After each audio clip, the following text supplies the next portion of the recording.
Welcome along to the foresty hills of Belgium, everybody. We're about 20 miles west of the German border at one of the most iconic racing venues in the world, and it is time for the Belgian Grand Prix. It's round 13 and season 16 of the Wheel-to-Wheel Racing AL2 Championship, and we are at the famous Circuit de Spa-Francorchamps. Spa was one of the only 7 circuits to host a Formula One race back at the first season of the Formula One World Championship in 1950, and since then it has produced some incredible racing. It's the longest track on the Formula One calendar. It's a 4.35 mile circuit, 19 corners, 10 to the left and 9 to the right. There's 2 DRS zones and several spots for overtaking and some challenging corners that will push our drivers to the limit. We're going to have 44 laps of racing after qualifying today, and our tires will be the hardest in the Pirelli range, C3, C2, and C1. The C3 soft tires about half a second quicker than the mediums, and about 1.1 seconds quicker than the hards, so a big gap there, but of course those hards with that long lifespan should give us a good mix of strategies, as going for a one-stop can be a bit of a stretch, but is definitely the quickest strategy, so we'll see how our drivers look to go with their strategies as we are now underway in qualifying. And we look forward to another great one here at Wheel-to-Wheel Racing. Yeah, most certainly, and with it being one of the, if not the best track on the entire Grand Prix calendar that we have, hopefully it will produce an absolutely thrilling race for us to watch this evening. This track, if you think about it down the years, has always produced some of the most iconic moments in Grand Prix history. If you think to, say, Häkkinen's overtake on Schumacher in 2000, and then a few years earlier to the absolute pile-up that we had here in 1998. Yeah. It does provide some absolutely crazy but thrilling moments, pretty much year on year. This doesn't tend to be a dull event, so hopefully this evening we'll see another great race. Thinking just even more recently in, was it 2018, the start of the race going 4 wide into Le Combe on the first lap. It's absolutely incredible stuff can happen around this track, and so the way the lap starts really makes for an exciting start to the race, and it always mixes things up. Well, the last Grand Prix driver ban we've had from here in 2012, Romain Grosjean decided to take out a number of drivers into turn 1. I'm quickly actually going to just go on the lap of old Dad's here now, as he just starts a flying lap as he runs down into La Source. Tight turn 1, you want to square the corner off to get the run down into Eau Rouge and then through Radion. It is flat in these cars, but you've got to be committed, and he's already validated, kind of bringing a anticlimax to that lap. Let's see if we can find Blood and Sand coming through. Yes, coming through Radion now, and then on to the long Camel Straight onto the approach to Les Combe. End of sector 1, bring it down to about 4th gear, wind it up into 5th, maybe 6th gear, and then you come through into turn 10, a very, very clumsy right-hander. Bring it to the right-hand side for turn 11, the corner with no name. Use as much of the track as possible to get the run down into Pouon. Pouon, a very, very committed, fast left-hander, dropping down all the time. And then you bring it back across into turns 13 and 14. Again, try and hug the corner. Oh, probably not like that though, as Blood and Sands fights his car as he comes into Stavelot and the end of sector 2. Wind it out to Stavelot and then on to the long run. He's obviously backed out of this lap to build up for another lap, but you will then run down to Blanchimont. Absolutely flat out blind the left-hander. It seems easy in these cars, but it's anything but if you do get it wrong. And then you come into the final chicane, sort of the bus stop chicane, as London Sands pits at the end of that lap. So a bit of a messy track guide there for you guys, but that's the lap of Spa. Yeah, everybody should know the this famous circuit by now anyway, so hopefully they have a good idea of it already. But we got some times coming in. It's Xerxes putting it on provisional pole for the time being with a 143.2, followed by Prev and Silva Slugger on the mediums. We've got a lot of guys still out on those flying laps. One thing that really is catching me off guard at the moment is James Lords. For whatever reason, he's out there on the intermediate. Is he just purely saving tyres for the race? But he's on intermediates for a reason I cannot think of right now. That is an interesting decision. Yes. We have Daisy and Sega putting their times in on the mediums. Daisy going second, Sega Takaz in fourth. Let down a stake going into the bus stop now to finish his first flying lap. He's run out of ERS very early on, which isn't ideal, so it's not going to give him the run down to the finish line. He does a 44.6 to go P3.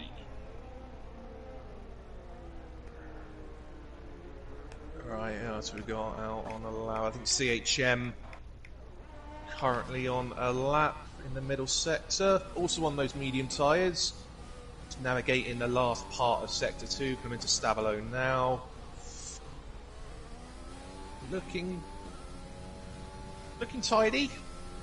Giving a bit of margin for error on the exit of the corners. Probably again just to get a lap on the board as he runs down towards Blanchimont. He might get a good slipstream here from, I believe that is Dino in front of him. Yep.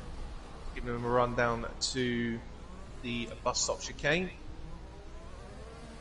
Navigates that quite nicely, gets the DRS open, and he goes P5.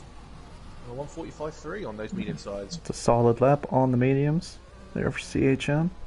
And now just ahead of him we saw Dino giving him a good tow down that back straight.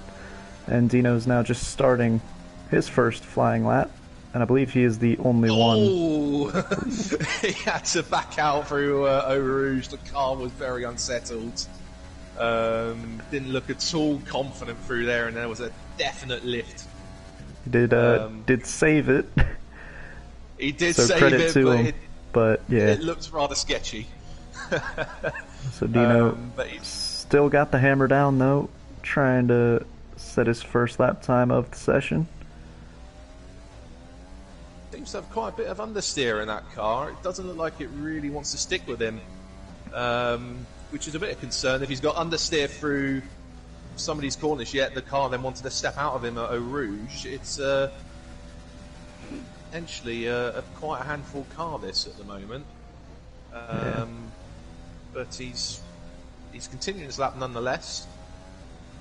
It is a tricky track to get a setup that really feels comfortable around all of the corners and is quick on both straights that are very long. So you want your car to be quick in a straight line, or else you're just going to be losing so much time. But then through that middle sector, and of course Eau Rouge and Raidillon can be so tricky. So you want your car to be as comfortable as possible, but it's you got to make sacrifices somewhere around here, and that's part of what makes this such a great circuit. Yeah, most definitely, and especially if it's decides to throw the added element of some potential rain again. The forested area here at Belgium is quite pronounced and known to provide some wet weather. Have been occasions in the years gone by where it's literally been wet on one half of the circuit and dry down the other end. So that just shows the size of this track that can actually happen here.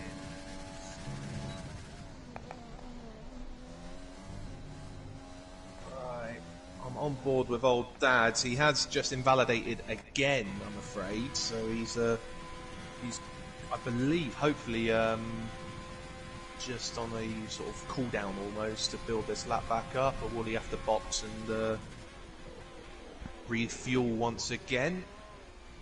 No, he will start another lap.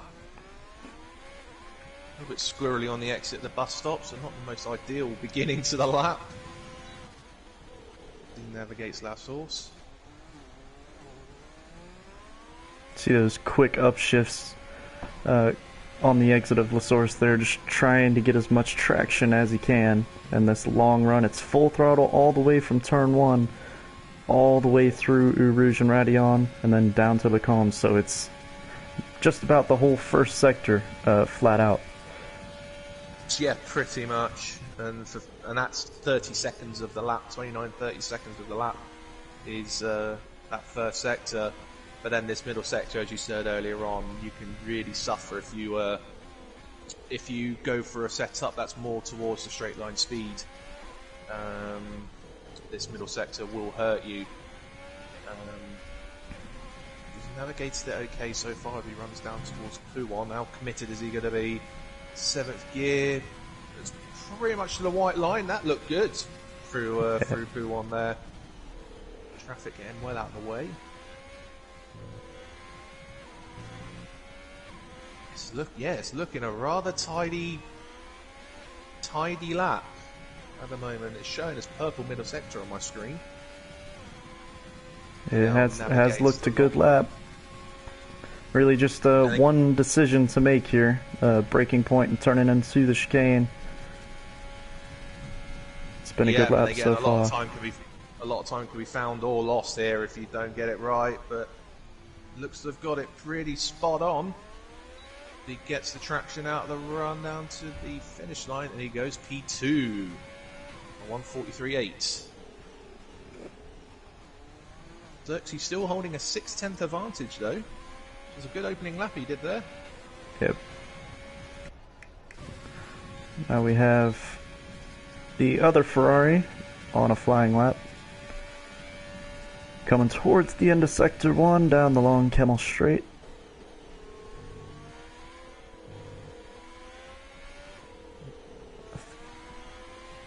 Believe Prev is the only one on a flying lap currently.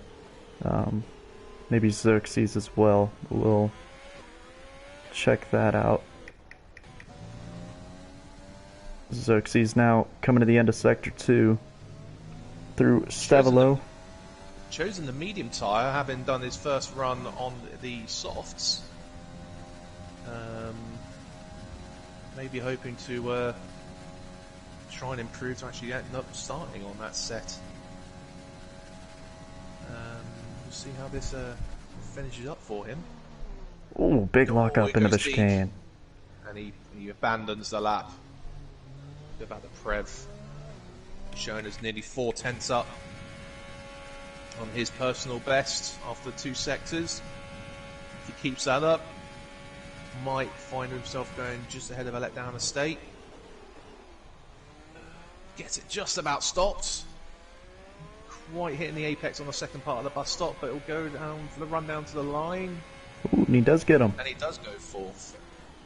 He gained a lot of time there on his previous lap. I didn't think he had any chance of getting P3, but he's just less than a 10th away from Daisy in the McLaren. Yeah, it's just 200s actually. Yeah. It's very tight up there. As Sega is now just coming to start his flying lap. He did his first run on the mediums, he did a 45.6.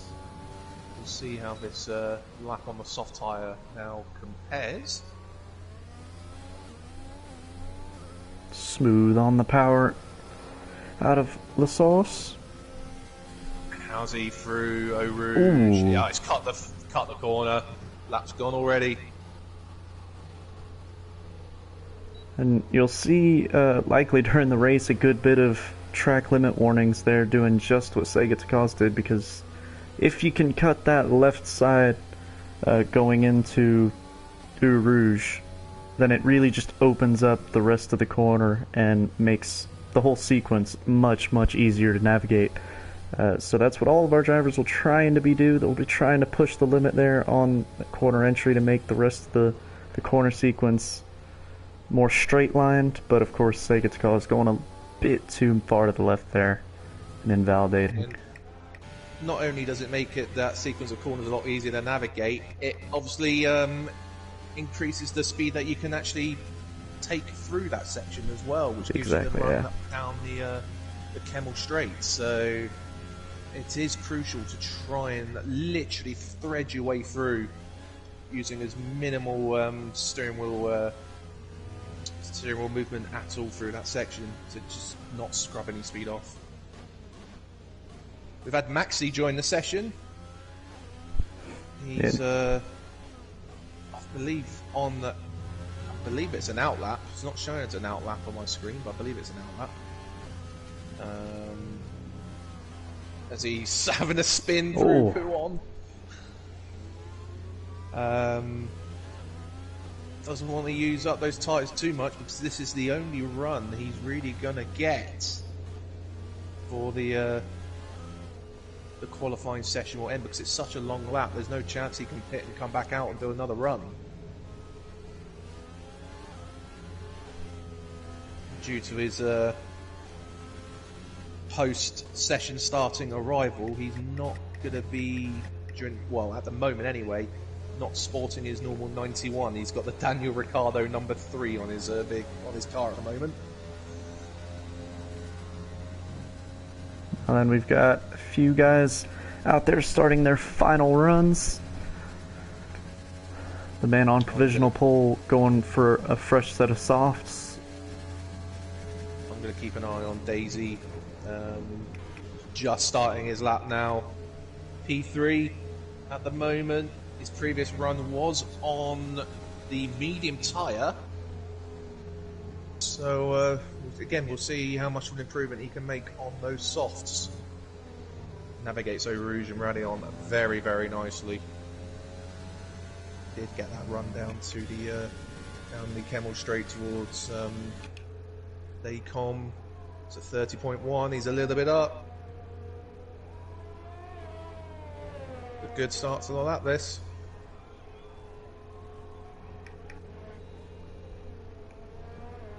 Now, these next sequence of corners are crucial. Can he get the run through the corner Winona? Yes, it looks tidy. It looks fast. He comes down towards Puon. Committed. Now, it actually upshifts to 8th gear through the corner. Really carrying good speed through there.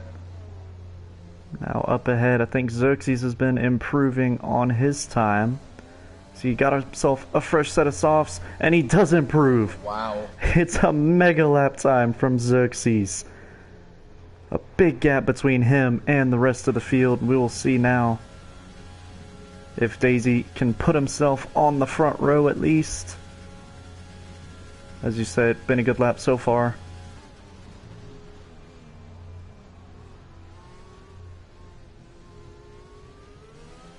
This is going to move. This could be 43. Oh, it's a great lap. He found 1 whole second on his previous best. And now Old Dad's just starting his final run. Crossed the line before the clock hit the zeros. So he will be able to finish this lap and try and get Daisy back and get his place on the front row back.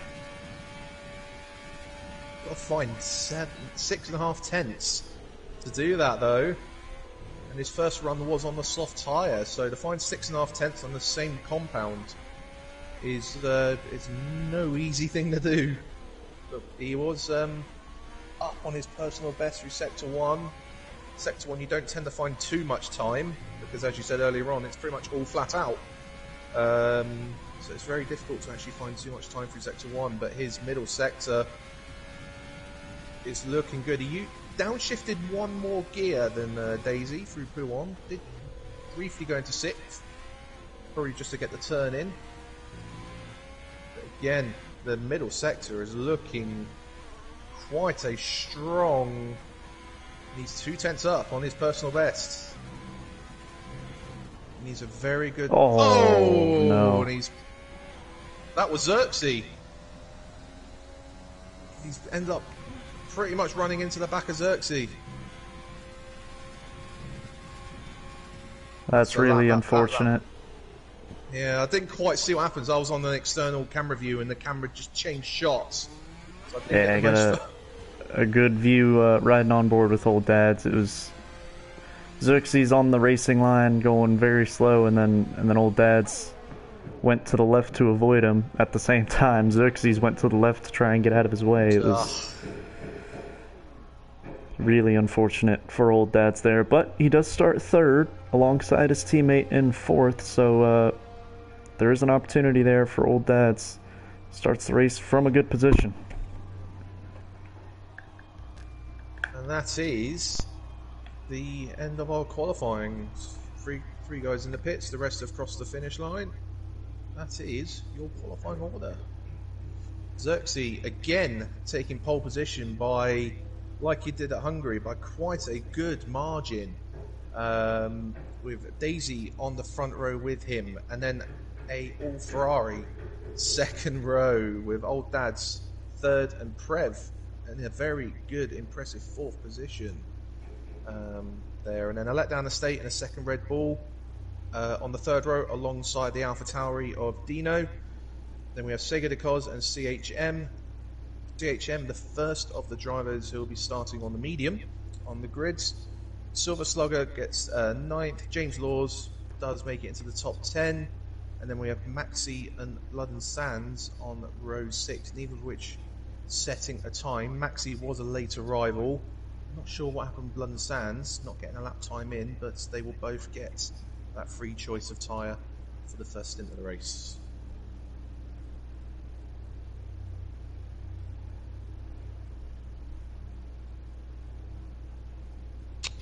The information we've had during that session was it should be dry for the race, but the word it was should.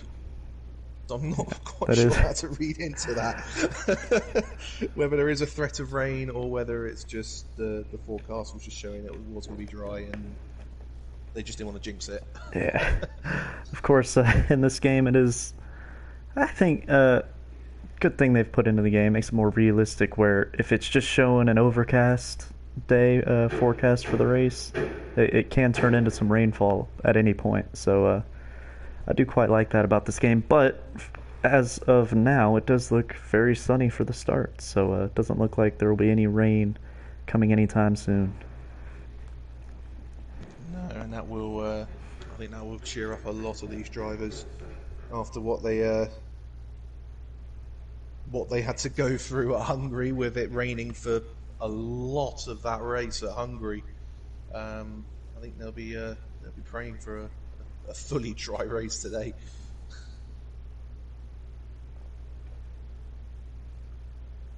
But we are in the traditional 5-minute break at the moment.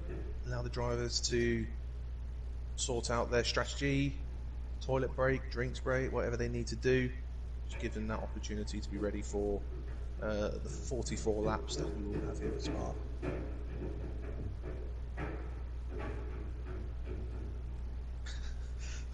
A lot of background noise coming from your microphone there. Yeah.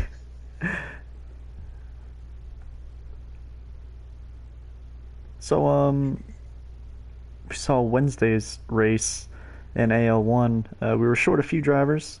Not sure if you were there Wednesday to race. I was not, unfortunately. No, I wasn't either. But I do know we had 10 drivers start the race and only 5 finish. It was a pretty crazy one in AL1. Some weather played a factor, as we've spoken about.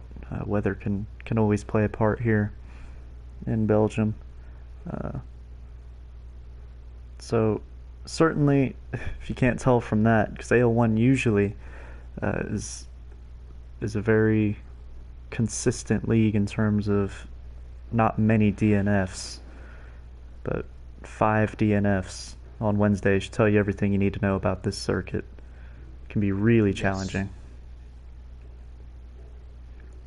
Do we know if there was a particular part of the track, like Eau Rouge, that took a lot of the culprits? I do believe that it's the most popular place of crashing, especially with the rain. It's difficult in the dry, but if you get the right line through, it is flat out. So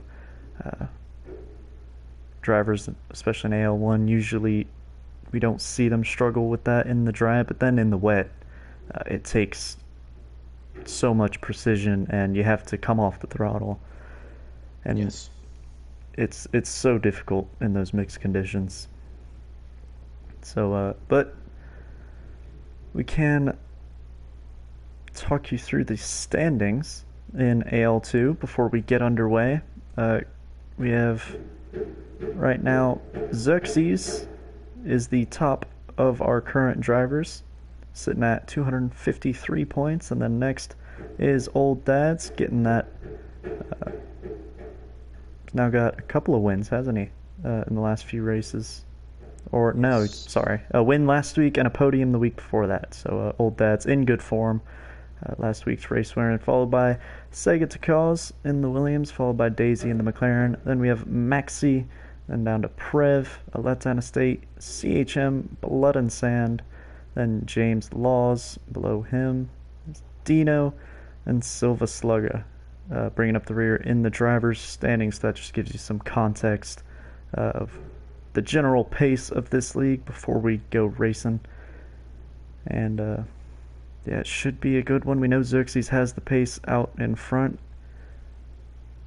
but of course we've seen there have been times this season where he doesn't make it easy on himself through the first stint, and he finds himself having to battle back through the field.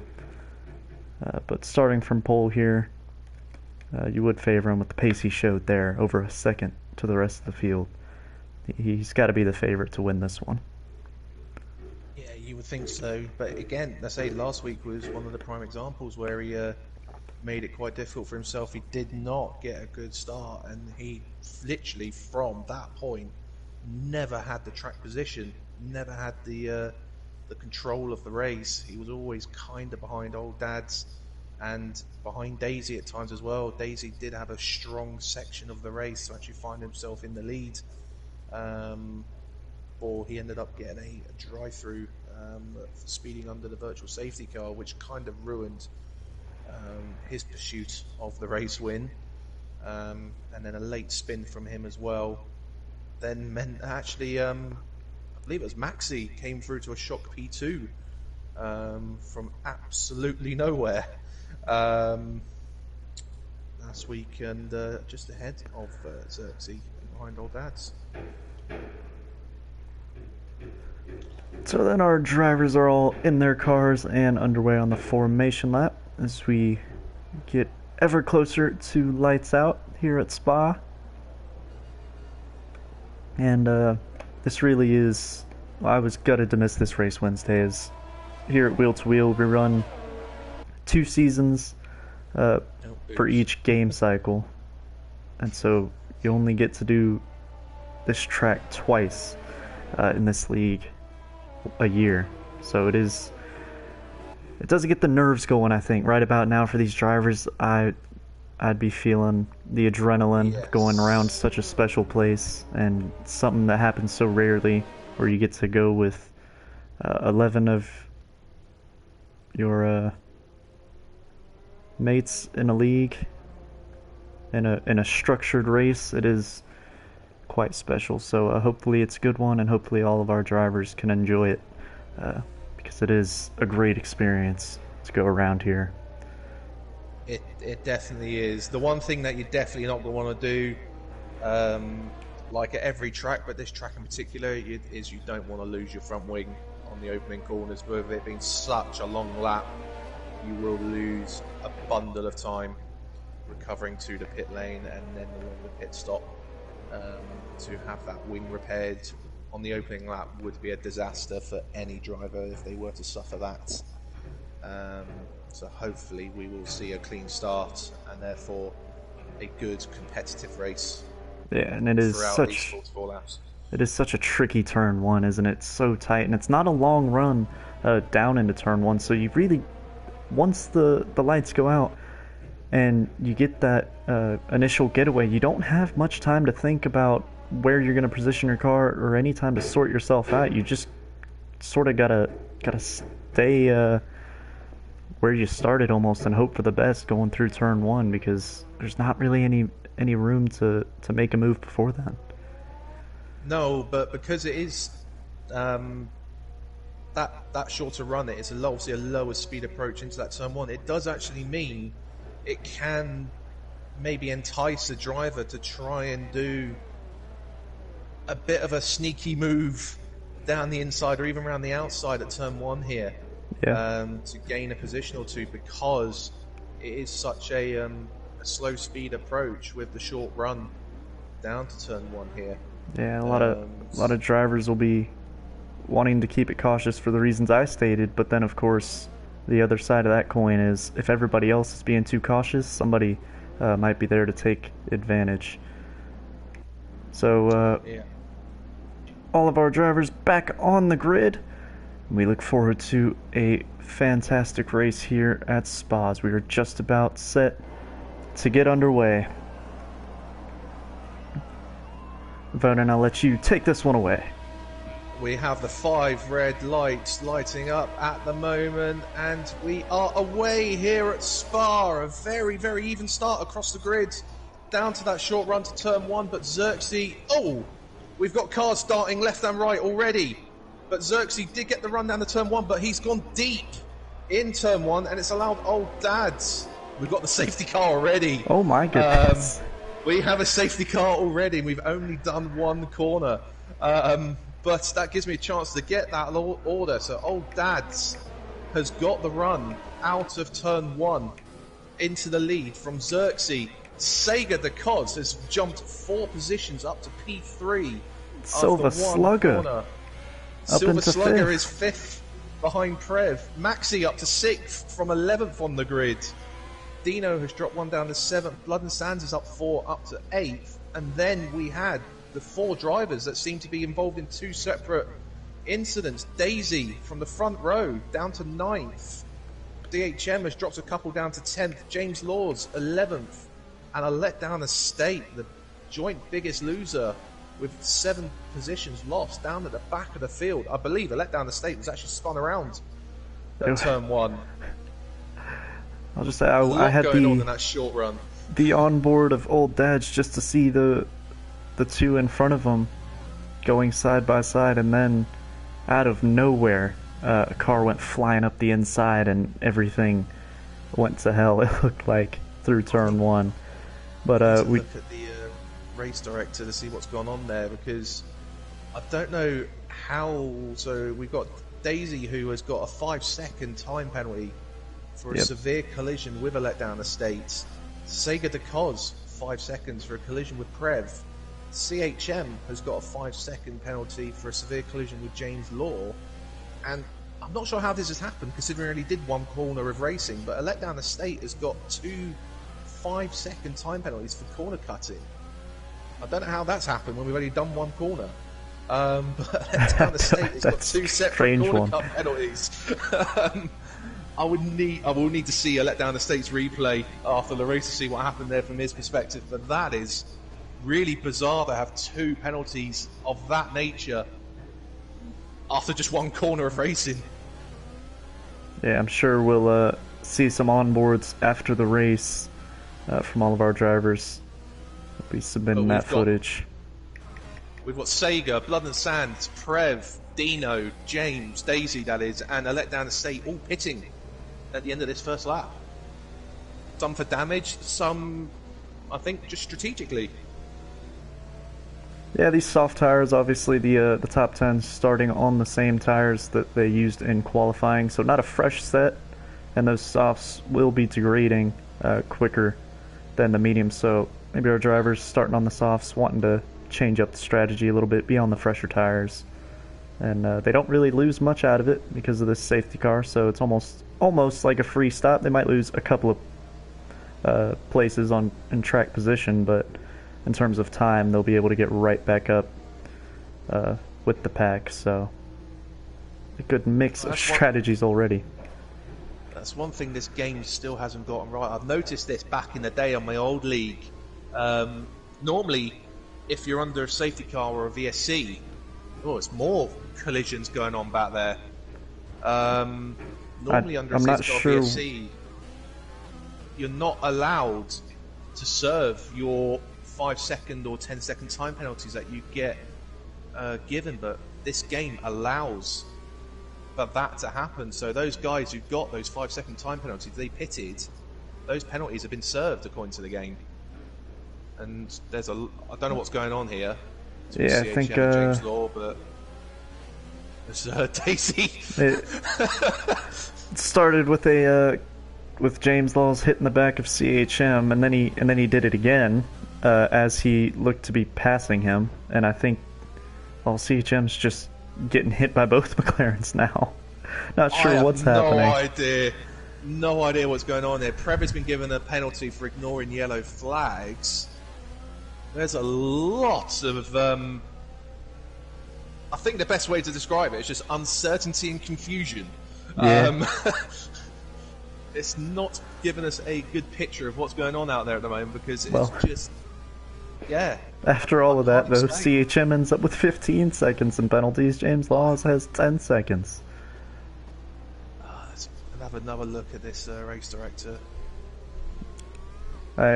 On board with James Laws with 2 collisions with CHM under the safety car, and he's pulling alongside him again. Not sure why.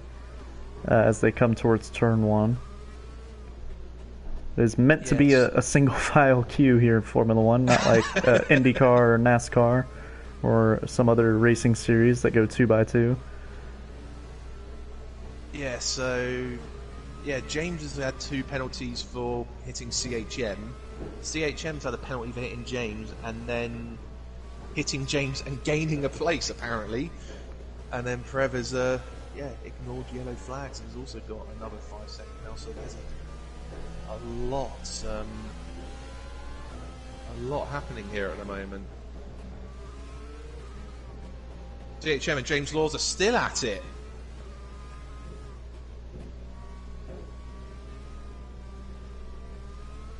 I think there's quite a lot of unhappy drivers here at the moment, Matt. Yeah, certainly. I think we'll need to calm some of these guys down after the race, because I think there might be a lot of tension in the air at the moment if these guys are able to talk to each other in the online lobby at the moment. But once again, like last week, Xerxes off the pole position, not turning it into leading this race out of turn 1. Xerxes had the run in the turn 1, but he just went deep and went wide onto the runoff, and that allowed old Daz to get the run and just get in front before the safety car was deployed. Yeah. I think it was Xerxes on the inside, wasn't it? It was, and it can be tricky to get that turn-in angle, as it is so tight, even when you're on the racing line, which is from the outside, and more penalties. There's a lot going on. Although we finally can go racing again after a couple laps behind the safety car. Now 20 and 25 seconds worth of penalties between James Laws and CHM. Now, because they are 5-second time penalties, they will be able to serve, I believe, some of those. I don't think the game allows you to serve it all at once. So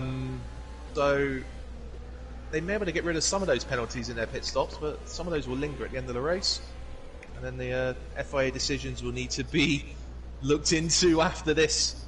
But we'll forget about that for now and focus on the racing, because we are now back underway, and old Dads gets the run down towards turn 1, and he's got a good margin on Xerxes already. Maxi right on the back of Silva Slugger, and little tap on the rear wheel. So a battle for third here. Silva Slugger finds himself in the podium places on lap 4. Oh, Maxi taking it easy, and that's allowing Daisy to run. Daisy's going to try and have a look down the inside. And they could be going 3 wide here into the calm. It is 3 wide. Daisy's got the inside line. Can he make it stick? Oh, they're coming together. And there's yellow flags back down the Kemmel Straight as Dino finds himself well behind the pack. So much action here in the opening laps at Spa. James does make 2 positions there, but again, a lot of wheel banging on these opening laps. But Maxi also managing to get in front of Silver Slugger. And now CHM is looking to potentially make a move on Silver Slugger for P5. We've got Blood and Sand right on the back of James Laws here. Sega on the Rebecca Prev just behind them. Oh, it is all happening here, and Prev got a little bit of breathing room, and now going off the track. And that opens the door as now Sega to Cause and Blood and Sand both make up a position. And no, it's Blood and Sand! Into the wall! Oh, he's lucky just to lose a wing. I thought that was going to be curtains for him there, and that would have been the end of his race, but... Oh, wow. James pits again, but Blood and Sands will have to pit for another front wing, and that has allowed Sega up to P7. Prev back up the P8, a let down the state just on the back of these two in 9th, and then you got James Laws, Blood and Sands and Dino a little bit adrift towards the back of the field. Silver Slugger has a moment for Eau Rouge. Does well to save it, but CHM's got a slightly better run on him down the Kemmel Straight. No DRS as of yet, so we've got 2 laps after the safety car restart before DRS will be enabled. So CHM would have liked it that lap. Xerxes had a good lap after the opening lap after safety car. He's pulled that gap back down the Wild Dads, and he's easily within DRS zone once it's enabled. But he's got to be. He can't hang around too much to think about this, because Daisy is, as Blood and Sands retires, he's gone to Eau Rouge. And there's a VSC. Yep. See if we can ride on board with Dino coming out of the pits here and maybe see where exactly that Haas is. It looks like it's on the... It's going to be on the right-hand side, isn't it? I think he's... Oh, it gets cleared as soon as Dino drives by. So there's our first DNF of the day. As we said, in AL1 earlier this week, we had 5 DNFs. So unfortunate for Blood and Sand, but no surprise to see Spa end in one of our drivers' races this early, as now Xerxes continues the mission to make up the place that he had on the grid. So he's now 6/10 behind Old Dad, and DRS is enabled. Yeah, again, we've got 2 battles to keep an eye on here. Xerxes is within DRS of Old Dads, and Maxi just about hanging on the DRS on James as well. As they now come down the run towards Lake Com. Xerxes has got a good run. This is going to... Old Dad's trying to break the slipstream, but Xerxes can have a look down the inside line. Old Dad's breaks deep, very deep, and does hold on through round the outside of Lake Com and keeps his position. And now Xerxes has got Daisy to think about behind him. Yeah, I think Xerxes was just a bit too far back into the calm for him to have a go down the inside. But credit to Old Dads, he left the space there and also carried enough speed to keep the position. So great driving from him, but he's still got some defending to worry about through Puhan. Xerxes a lot more committed through Puhan than these early laps compared to Old Dads, and nearly ran into the back of him. But a great 4-car battle here for the lead. Old Dad's holding on half a second in the lead of Xerxes. Daisy right behind Xerxes, and Maxi about 3/4 of a second off the back of Daisy as these 4 run down towards the bus stop. Will anyone think about a move? Here comes Xerxes. Trying it round the outside. He got on the overtake button there coming out of Blanchimont. Can't quite get alongside through the chicane. Do have DRS down to turn 1, but he's not close enough to take a look. And normally you don't tend to want to overtake there, because if you overtake there, you tend to get mugged back down towards Lake Com. So it's now a case of be patient, get the run through Eau Rouge, and then try again into Lake Coombe and see what you can do. But Old Dad's has got slightly bigger advantage as he did a lap ago. Oh, and Slugger hitting the wall on the way down to Rouge. And he's on the grass. And Letdown Estate has to take avoiding action there. It could have been a lot worse for the Red Bull driver. Couldn't take my eyes off this battle at the front while you're going through that. Daisy was having a look at Oh, and there goes Old Dad's! Oh. No! And Daisy has a look down the inside to the corner where no name, but doesn't quite make a stick. And Maxi! Here comes Maxi, it's all happening. Oh! Daisy's shut the door on Maxi, and that puts Maxi back down in the P4. Playing musical chairs here. Going back and forth between the top four. I didn't quite see what happened to Old Dad's. I guess he just lit the rear up and it spun round on him. Again, didn't have the best camera angle of what happened to Old Dad's. I was looking at Daisy and Xerxes at the time. But Xerxes now does have the race lead as we've got more yellows further back. But they quickly turn to green, and Xerxes holding an 8/10 advantage over Daisy as they come to the end of lap 7.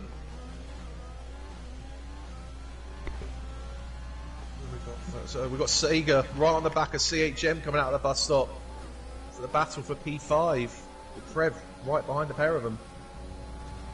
It's all action.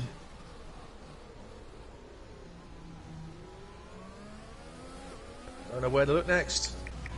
Yeah, Daisy within DRS range out in front, but then Old Dad's and Maxi falling a bit further back, so no DRS for them. We've got Sega Takals and Prev within a second of CHM. So they'll both have DRS, and Sega making up the ground really quickly as they come down the Kimmel Straight. He switches to the inside, thinks about a move, but just backs out, and Prev sitting there waiting to pick up any scraps, keeping the pressure on Sega Takals. Yeah, sensible driving from Sega. He didn't quite get in a position to be able to make the move up the inside there, so quite sensibly backs out of that. Still a lot of this race to go. A lot has already happened. A lot more can happen. There's no point taking a huge dive and a huge risk this early on in the race. And James has done well in McLaren up in P2. It's within half a second of Xerxes. Showing great pace. They've dropped. Did Prev suffer any damage in that half spin he had? I wonder, because all of a sudden he's been dropped by 2 seconds in just over a lap. 3 seconds. That's our first penalty for track limit warnings. First 3 seconder of the day there. Don't get too confused by our graphic on the screen there.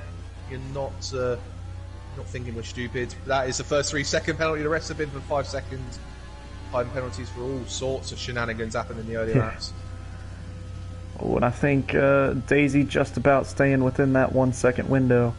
So he will get DRS, but he's given it all he's got to keep up with the Red Bull out in front, but he hasn't got much overtake to work with. So he is cutting Eau Rouge. And he's on the back of CHM again on the run down to Lake Coombe, but because he cut Eau Rouge, would he finish this move? He's having a look. Up down the inside, he gets it done. Clean move. And up to P5. Now he's got 9 seconds to Max in front of him. Can he do anything about that gap? The CHM is now under threat from Prev.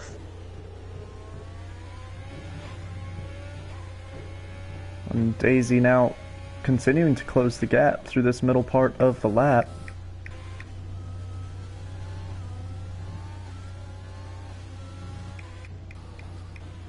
And Prev having a look, getting closer and closer to CHM throughout this middle sector.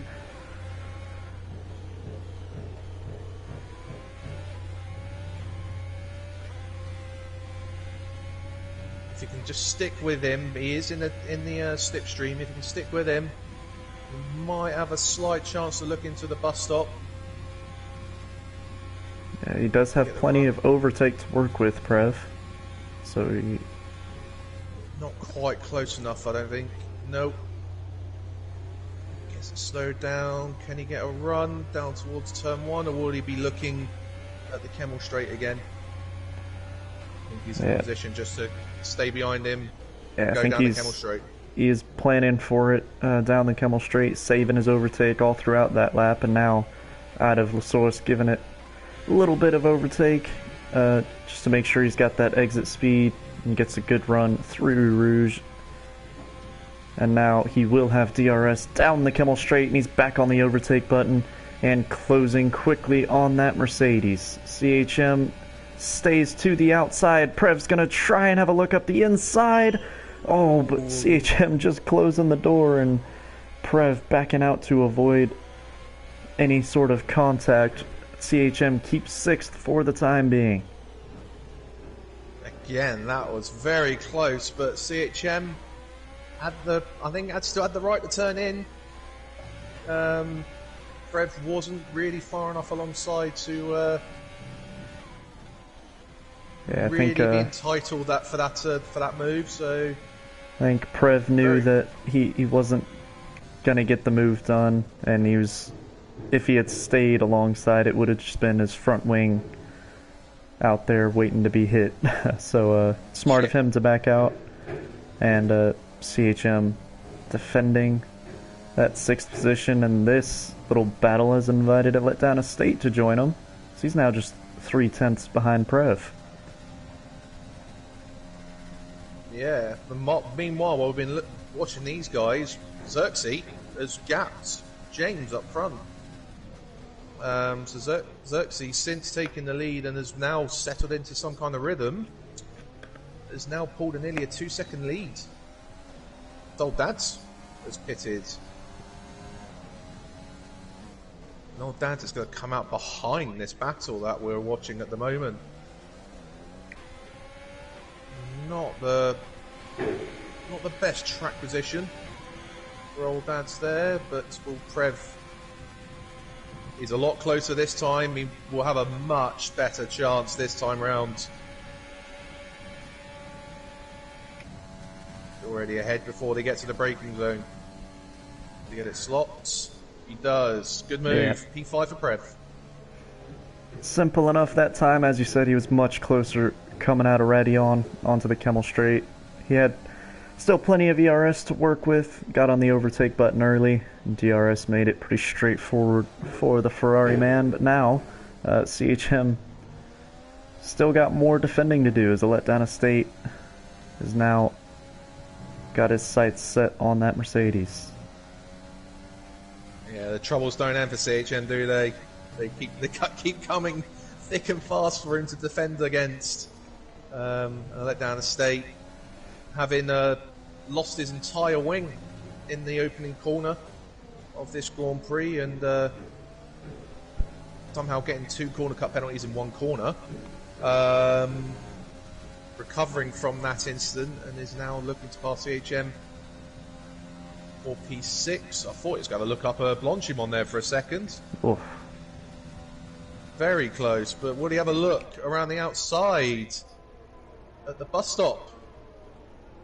He does, CHM just backing out a little bit. Think he and then that's wanting to capitalise on the pair of them. I think there might have been a little bit of contact there. There was, yeah. But a Letdown Estate getting the move done into the chicane, a really nice move around the outside, and now he's already pulled a 2.5 to CHM after that little contact between the Ferrari and CHM. But now Old Dad's coming back at him down the Kemmel straight. He's got plenty of overtake and DRS to work with. And, well, a couple laps ago it was the other Ferrari, but this time it's Old Dad's through the inside. And he's got P7. Yeah, one of the more simpler moves there, much fresher, softer tyres. They're helping Old Dads, having just pitted for the first time. Bit of an early stop, I would have said, considering they've had a couple of laps behind a safety car and a VSC period as well. Maybe a couple of laps earlier than we were expecting. But he's using those tyres well, up to P7. Soon be looking at the back of a letdown estate for P6. Meanwhile, out front, James is nibbling back at that lead. It was 2 seconds a few laps ago Xerxes had on James, but it's now down to 1.6. So I don't know if Xerxes had a little issue that lap, or if he's just looking after his tyres. I know James is on slightly fresher rubber, because he also pitted at the end of the first lap. Yeah, James slowly coming back at Xerxes here.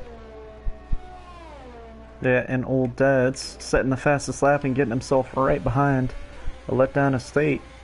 So he looks like he's going to have an opportunity down the Kemmel Straight with DRS, as he's just 4/10 behind that Red Bull as they come out of Radion. Had a slight lift through Eau Rouge. He didn't quite thread the that corner sequence we were talking about earlier, and it meant that he wasn't anywhere near a letdown estate. So have a look. Yeah, not ooh. His old Dad's nearly gets caught out by the speed difference of these tyres. Coming out of the Lake Coombe section of track. And this is where that slight little mistake from old Dad's, maybe through Eau Rouge and Radion, it costs him. It's going to cost him a good bit of time here, as there's not really a great overtaking place through this middle sector. So we see old Dad's with much fresher tires, much more grip, and much more pace than the car in front, but he's just got to sit behind and wait for the right moment to go for it. Old Dad's is confirmed himself to have to be doing a 2-stop strategy, having started on the softs and has gone back out on the softs. Yep. So he will have to pit again later on for what will most likely be a set of mediums. Xerxes, however, sticking out with those softs. It is possible here to do a 1-stop. Be interesting to see if that is the plan that Xerxes is leaning towards as the laps go by.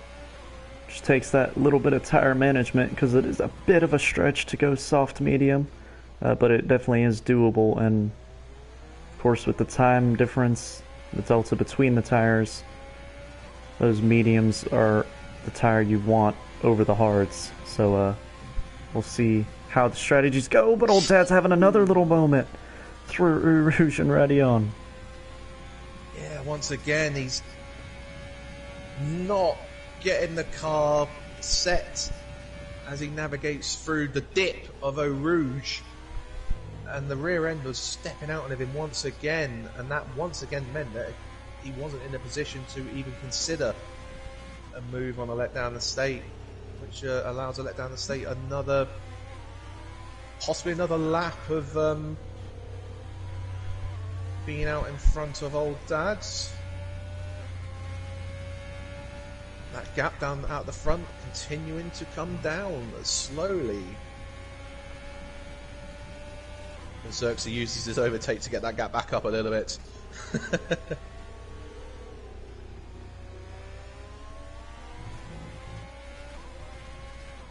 Xerxes continues for another lap.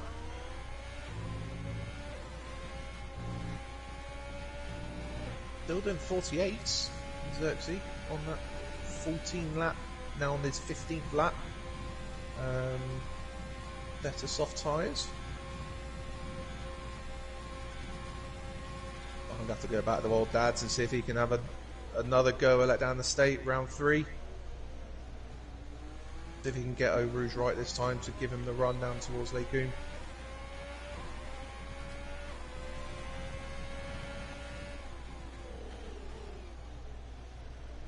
And you see how much more grip he has through the corners. He's got to just back off a little bit in order to not run into the back of that Red Bull. And again, Nice. I think it's the dirty air just catching him out. The car not having the downforce that he's used to through that sequence, and again, he's not going to be able to make a move into the comb. No, this is frustrating for old dads, and this is costing him time in this battle for quite potentially a podium place here, because obviously Maxi out on those mediums at the moment as well could be quite easily doing a one-stop strategy, medium to softs. This could be a potentially costing old dads a step on the podium here today. Yeah, and especially he will on have to pit again.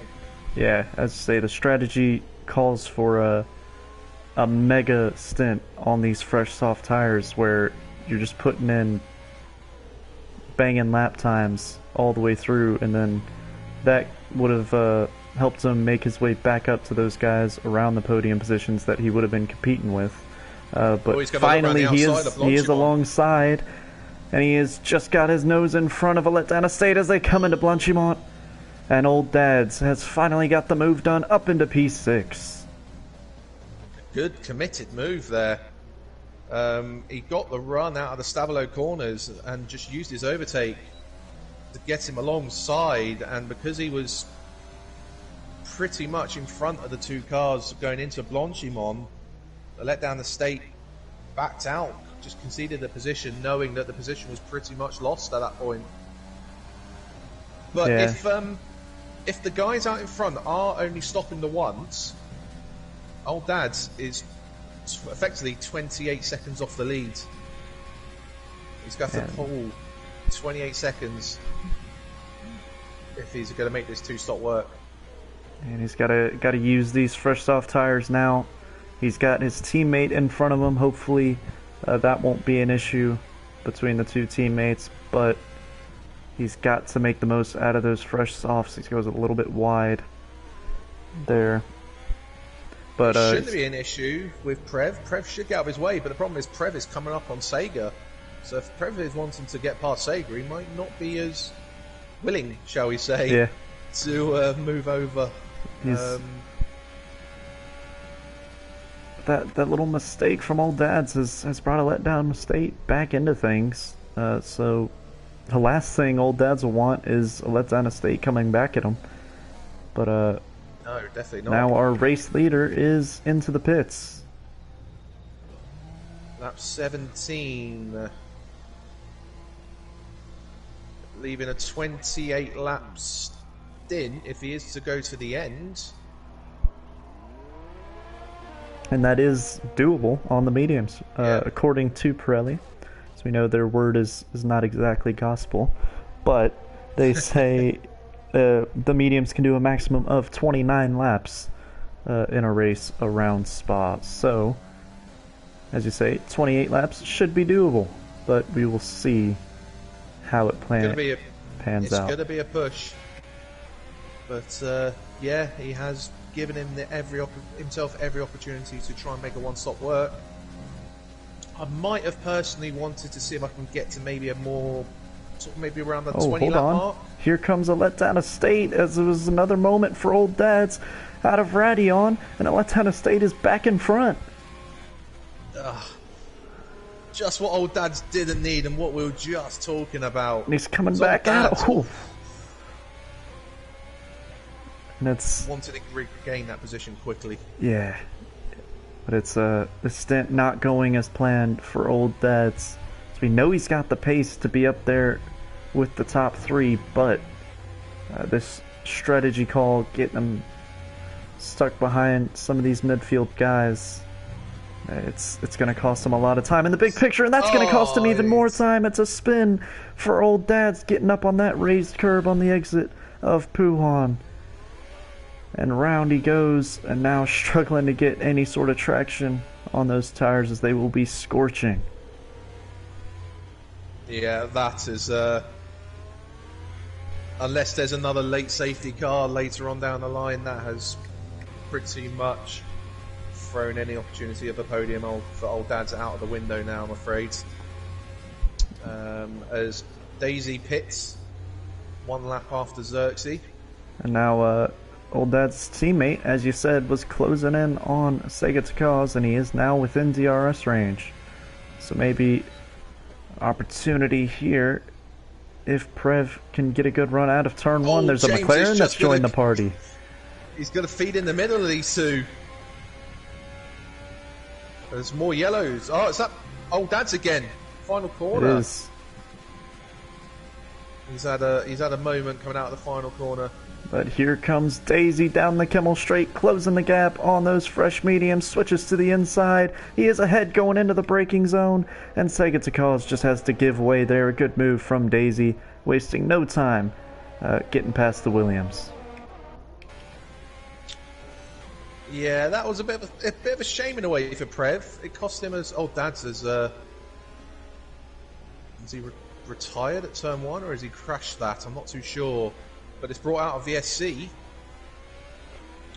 Another VSC. Yeah, and we'll right on board with James Laws here, just to see, maybe get a hint at what exactly happened. As we see, it's just straight in the wall. It's an unusual place to be.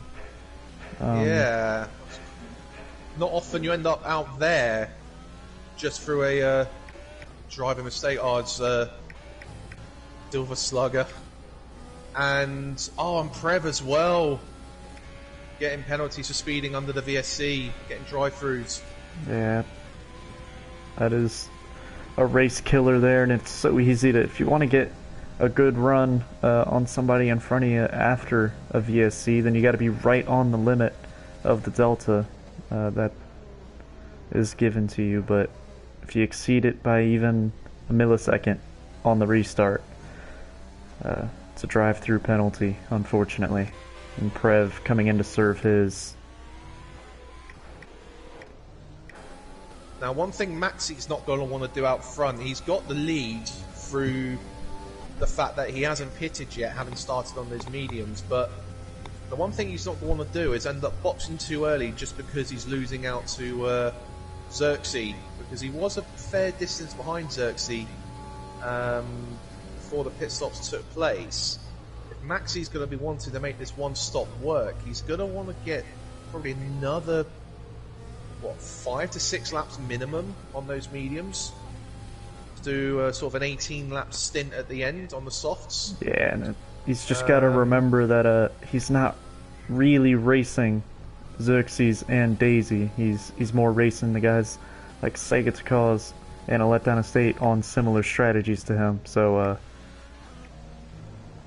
if Maxi starts seeing these guys coming up behind him, he just got to keep his composure. Also, being on the soft tyre, it will allow him to have the potential to sort of bring that gap back down to, say, the likes of Daisy and Xerxes if anything was to happen with these two later on. Sega Takaz and the Letdown Estate. Oh, Silver Slugger's gone now. We've got another VSC. And Maxi's pitting now.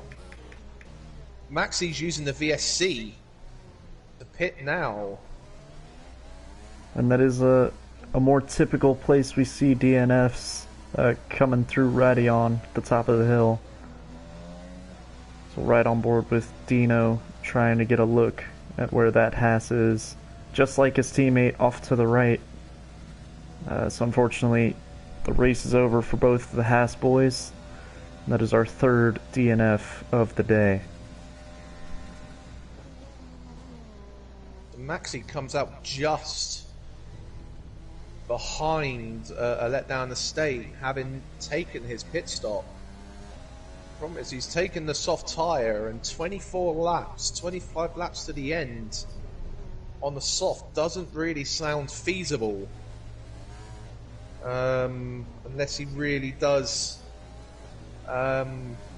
manage to get the tyre preservation to the T. I believe Trevor's got another penalty, another drive-through for speeding up the VSC. And I'll tell you what, we spoke just before the race about how sunny it was and there looked to be no rain coming. It's clouding over. It does look very dark and cloudy now, as we have Maxi right behind a letdown of State, and there's just confirming that drive-through penalty for Prev. Really unfortunate to see how these last couple of laps have gone for him. So far, Maxi is the biggest gainer from start positions so far today. Maxi up 6 from his 11th place grid slot. He navigated the early carnage quite well to get himself up into that top 5, top 4. He was 4th place, wasn't he, after the opening lap? From his 11th place on the grid. Now finds him just behind a letdown estate in P5. But having made his pit stop, he should be, once the pit stops are done, because Sega and a letdown estate pitted early on in the race. I think I like the strategy that Maxi is on here. I think if he can clear letdown estate and Sega to cause on this stint, and then go on to, ooh, well, Jesus. Saw his race flash before his eyes there. So he got really loose coming up the hill, but he's able to save it and get back on the track. But as I was saying, if he can clear the 2 in front that are still on those mediums that are going to have another pit stop, then he could be in a great spot for a podium finish. Yeah, he's only 13 seconds off the lead. And if there wasn't for the VSC, he would have been probably more around the 20 mark off the lead when he made his pit stop. So he's a lot closer and a lot more in play than he would have been if he took a pit stop under the normal green conditions. So yeah, I agree with you. If he can navigate a letdown and Sega sooner rather than later, or if these 2 drivers take themselves out of the equation and box, yeah, I think Maxi's in a great position to consolidate 3rd, and maybe even James is only 5 seconds up the road. James may not be feeling too comfortable with Maxi on the better tyre, being that close behind him. Maxi, as we saw Old Dad's earlier, just sitting behind through that part of the lap, even though he is on the quicker tire. Not any great opportunities for an overtake, but now this is the time when he's got to get a good run through this first sector. He's going to get the run down to Eau Rouge, and he thought better of it. He was about to get alongside a letdown estate, but opts just to stay behind and get the run down the Kemmel Straight. He's got plenty of overtake to work with, but so does the letdown estate, and they're both on it right out of Radion. And he's just a bit too far back as we have yellow flags down for, I think, James Laws at the end of sector 2. He's had a spin just before Stavolo. Oh, Maxi. I believe that's his 2nd, isn't it? Yeah, he's pushing, trying to get past this Red Bull, but we've seen letdown estate. It's not been easy to pass.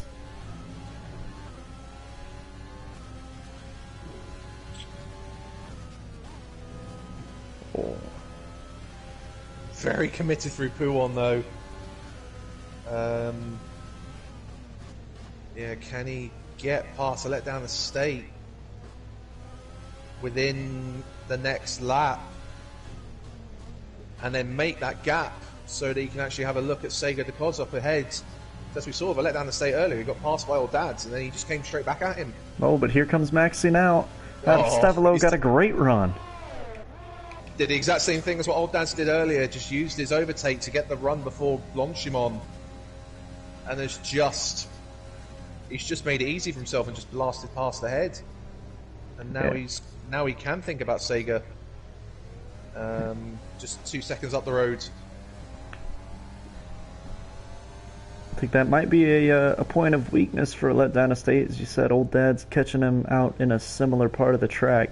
Maybe just not getting great runs out of Stavolo. It can be tricky. Is usually easily flat out in the second part of that corner, and then the run down the back straight. But of course, with tire wear and heavy fuel coming into it, it can be a tricky exit. So maybe that is a point where Letdown Estate seems to be losing time to these guys.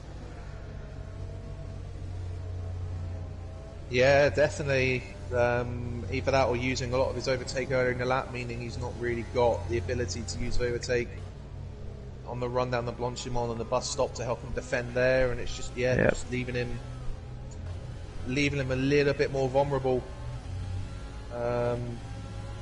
to being overtaken in the final sector. Oh, and there goes Maxi. We saw him last lap have a little bit of a nibble on the curb, but that is a disaster for the Renault driver.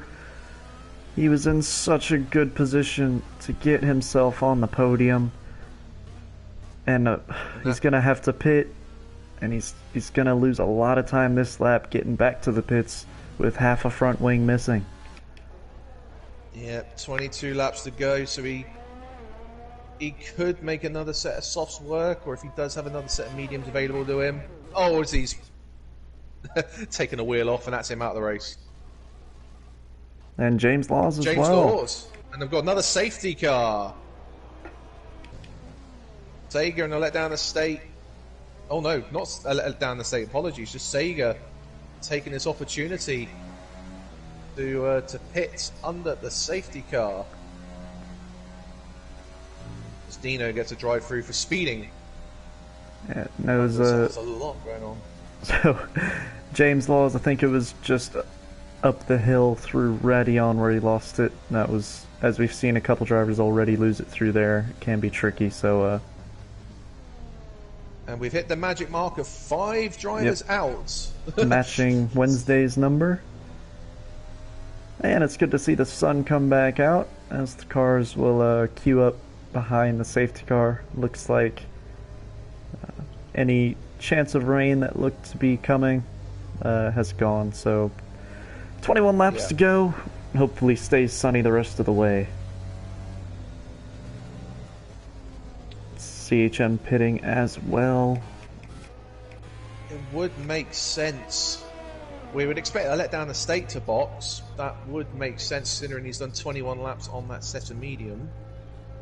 To be honest, I would expect everyone to box now. I mean, I know Xerxes and James have only done 6 and 5 laps on their respective set of mediums, but if, say, James pits and Xerxes doesn't, Xerxes will be vulnerable.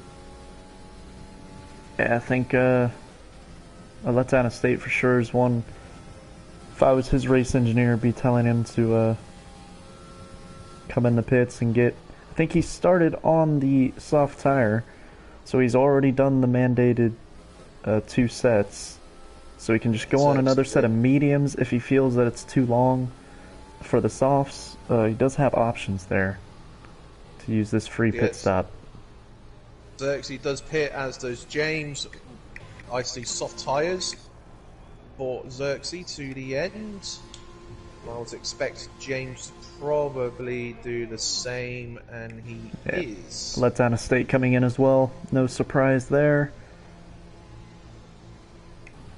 And Sega Takals might make up a position out of this, having pit last lap.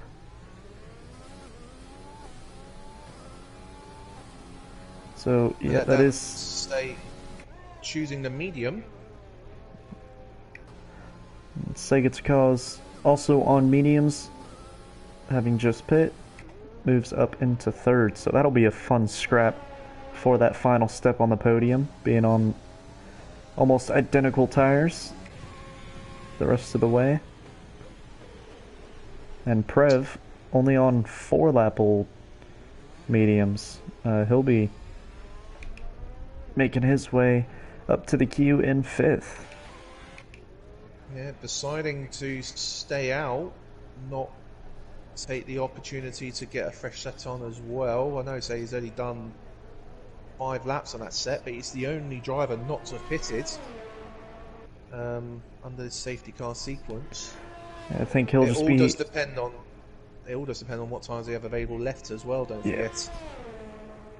I think he'll just be happy to be back in the race and have that podium back in his sights, as it was Really an unfortunate couple of laps for him.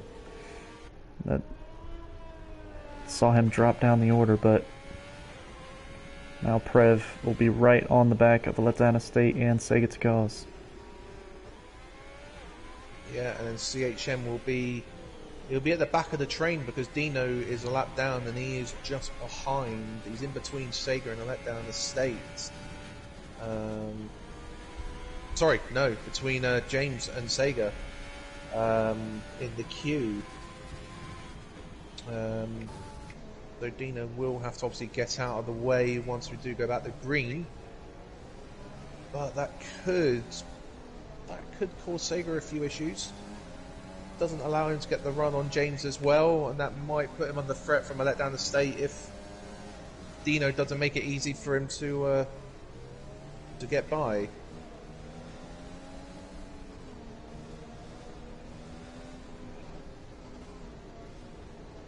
Probably expect at least one more lap behind the safety car before we go back to green.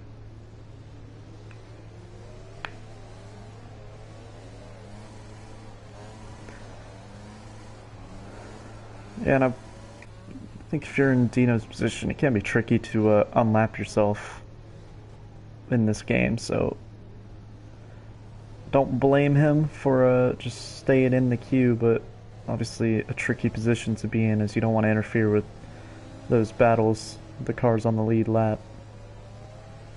Yeah, you kind of have to be, you almost have to cheat the game a little, don't you, to get yourself unlapped. Yeah. On this game, and you kind of have to rely on those leaders to do their part as well,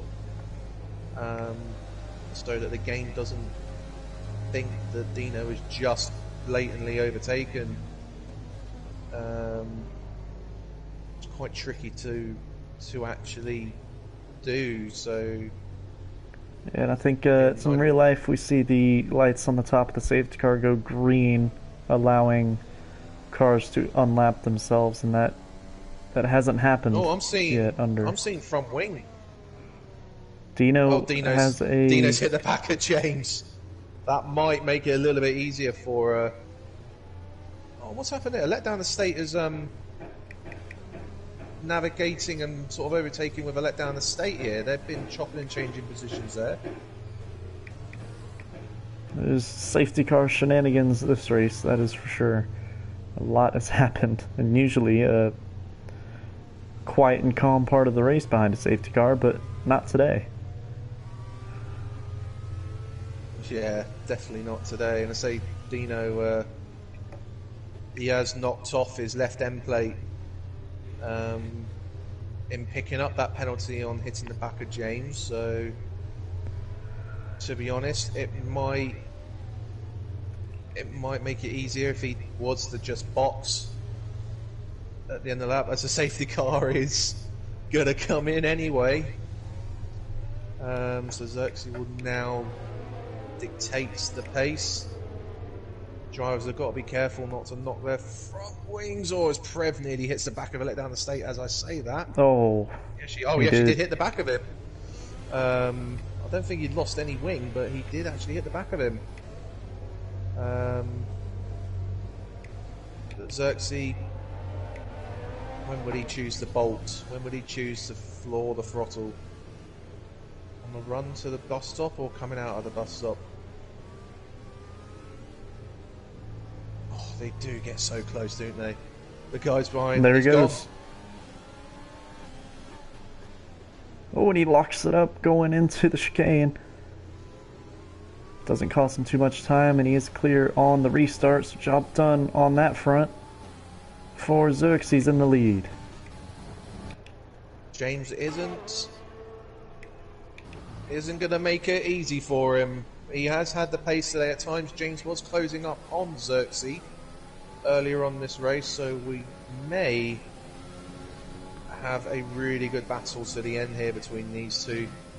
And then likewise, Sega's actually had a good jump on the Letdown Estate with at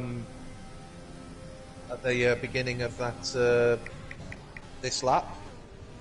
Got the jump on the Letdown Estate, and again the Letdown Estate's got the jump on Prev. Prev's actually under threat on CHM.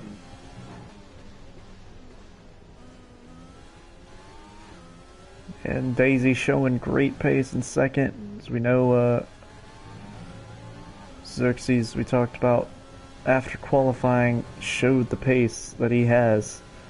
So the fact that Daisy's able to be competitive here, it's a bit like last year at times with Max Verstappen and Lewis Hamilton being, where you maybe weren't expecting Max to have the pace, but he always seemed to be close enough to make it interesting. Of course, this year, much more equal machinery so far this season, but nevertheless, we're glad that Daisy's up there having a go at the race win, keeping it interesting, within 5/10 as they come through Blanchimont. Yeah, he won't be close enough to have a look down into the bus stop chicane. Now, James does still have a 5-second penalty against his name, which could obviously have a major effect on the overall results at the end of this race. At the moment, he will have to pass Xerxes and get 5 seconds clear to actually keep the win out on track.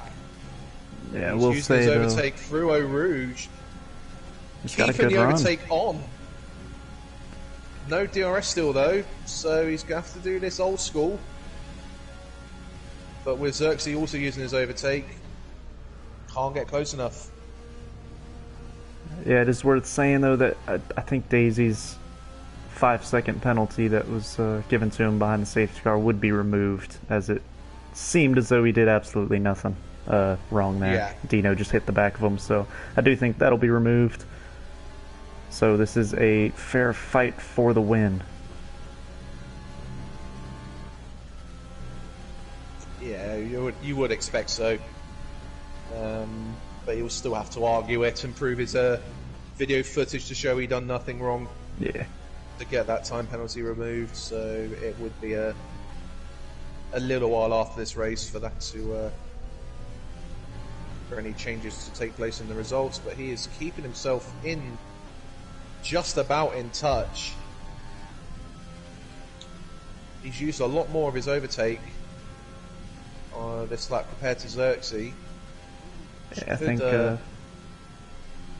just once the DRS is activated, then he can save a bit of overtake that he's been using to keep within a second, because when Xerxes has a little moment out of the chicane, and that opens the door, and Daisy takes the lead into turn 1. They're going to go side by side.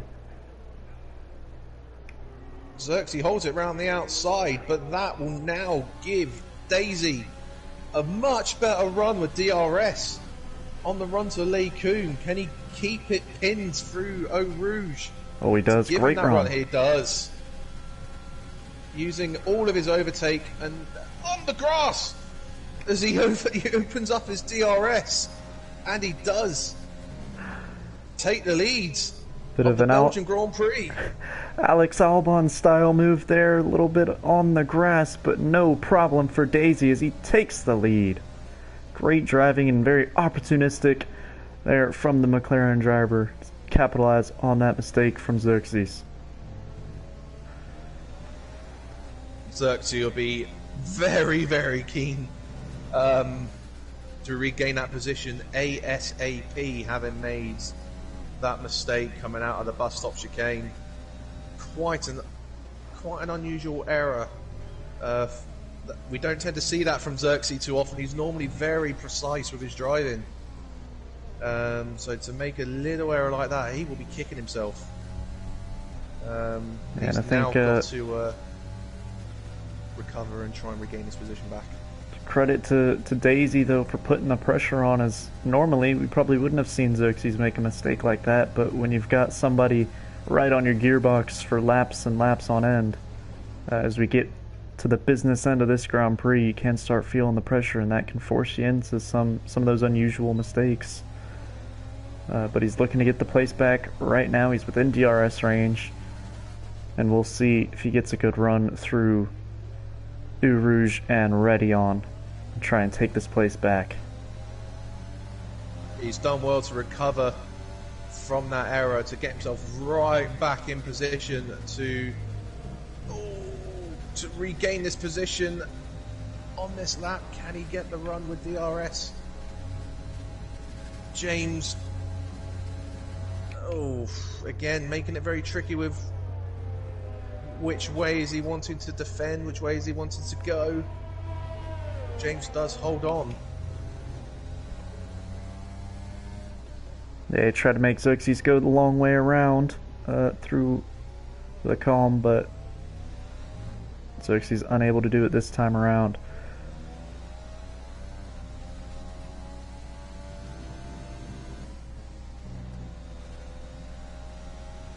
Yeah, these two are the only two really in an on-track battle at the moment.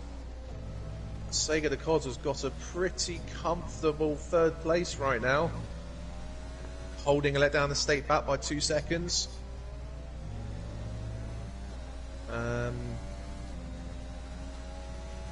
But the battle up the front will be getting a lot of our coverage at the moment.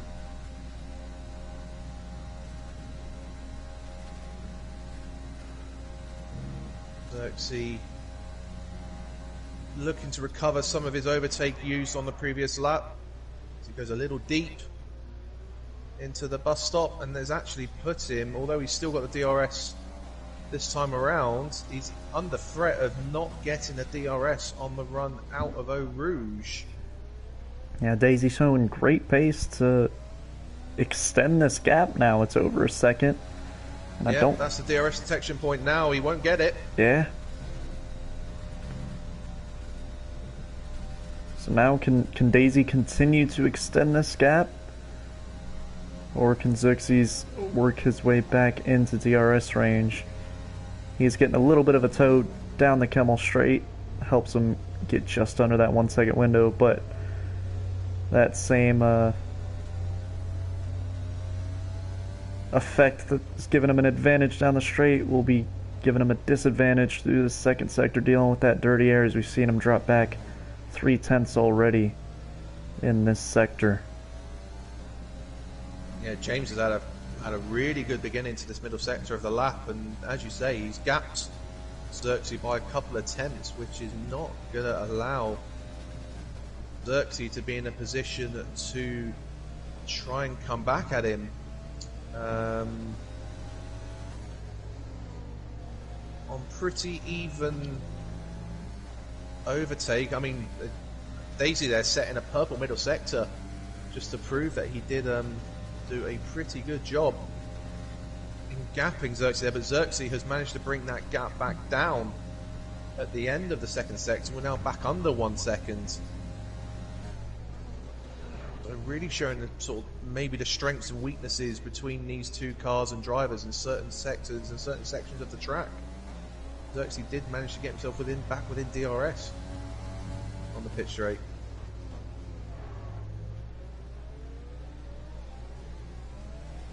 And he should get DR. Yeah, he's in within the 1 second this time. So just about, get it. yeah. Oh, and James gets a 3-second time penalty.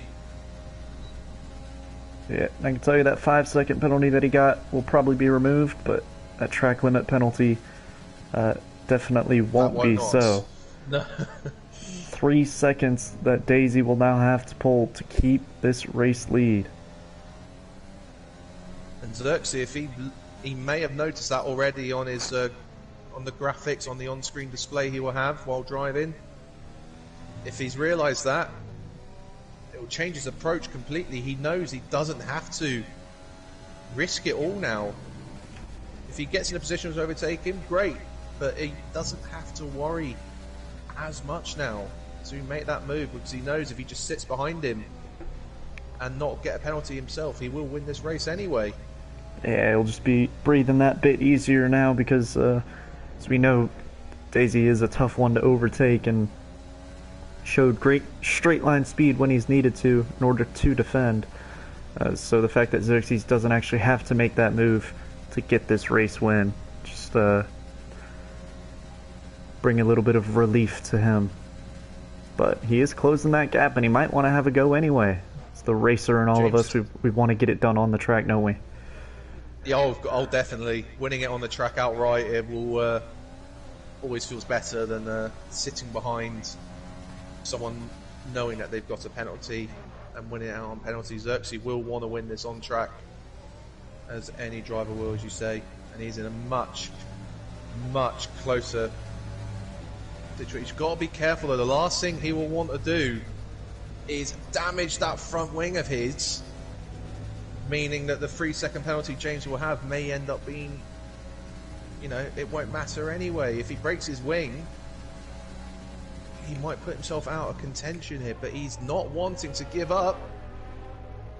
Oh, he tried to fight it around the outside, but Daisy just had the racing line there through the second part of Lecombe.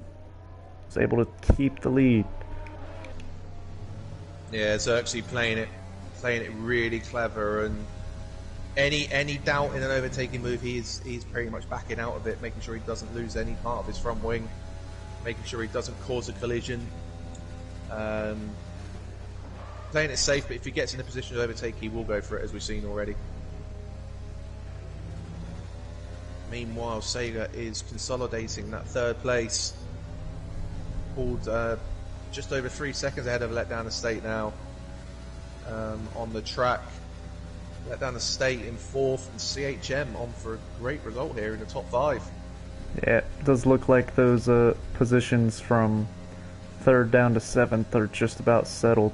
As, everyone's pace seems to be showing, and those gaps are just increasing lap by lap.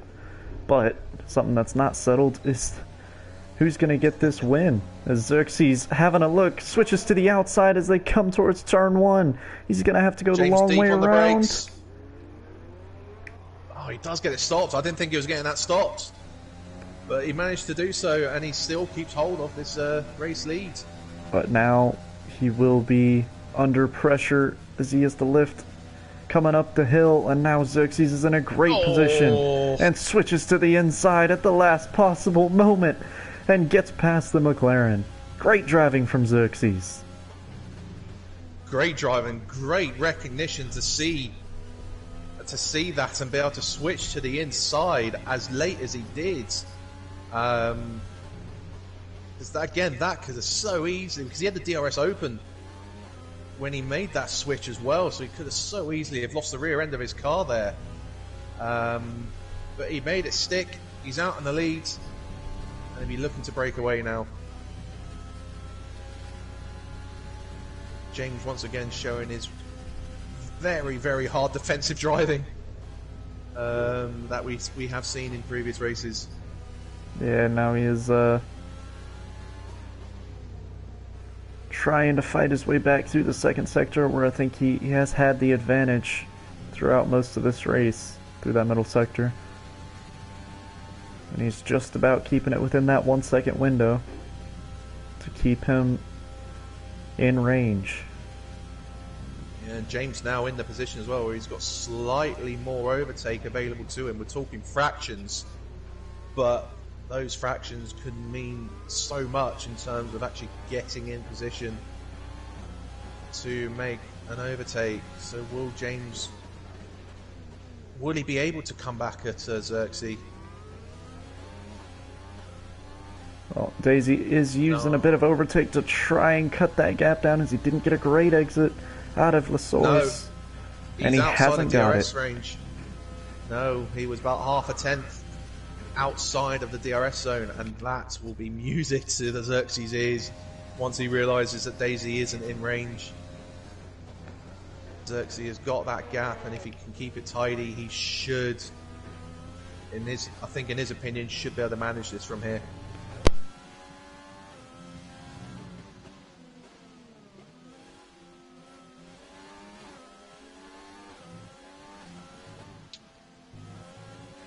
Sega, again, good, solid drive, and he's managed to pick his way through the carnage, take advantage of some of the spins and collisions, especially involving the likes of Old Dads and Maxi, and And he's taking benefit of that, and he's now looking pretty set on for P3. 4 positions gained from his start position.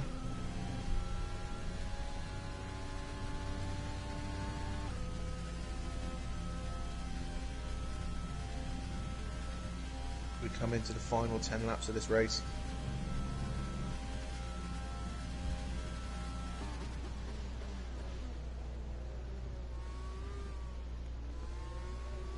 And let down the state, 4th place. I think he'll be pretty content with that, considering the fact that he was facing the wrong way after the first corner, with all of the carnage that we saw in the opening laps. So to be back in 4th place, I think he'll be more than happy with that. There was a potential, there was the opportunity for a podium, but I think a top 4 from where he was after lap 1, he will be more than happy with that. And yeah, CHM again taking advantage of the carnage happening ahead of him, and he's got himself into a top 5 position. And then Prev will be 6th, assuming nothing happens further up. And Dino a lap down in P7. And that will be the end of your drivers to finish this race, assuming they all do make it to the end. Don't want to jinx any one of these drivers. Yeah, still a lot could happen.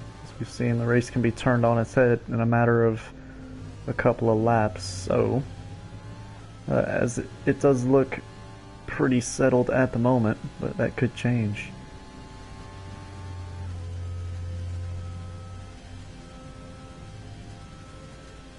Yeah, Xerxes doing a good job to gap James out in front. Nearly getting that gap up to 2 seconds. Well, he just has, literally as I speak there, gets it up to 2 seconds. They're coming up to lap Dino up in front, but hopefully that won't cause any issues for Xerxes in these final few laps.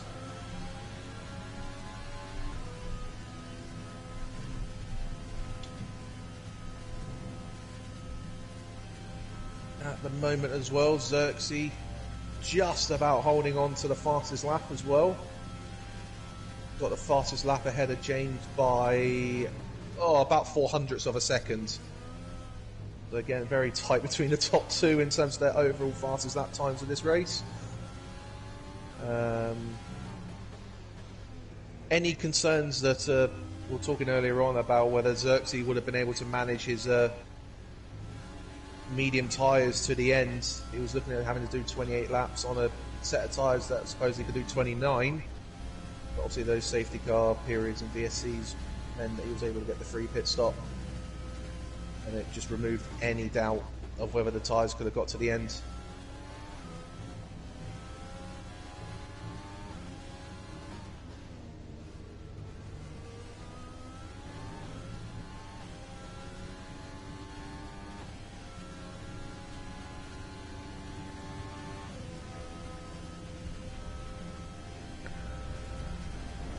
So then, just thinking about what this result as it stands will mean. So we see some blue flags out for Dino, and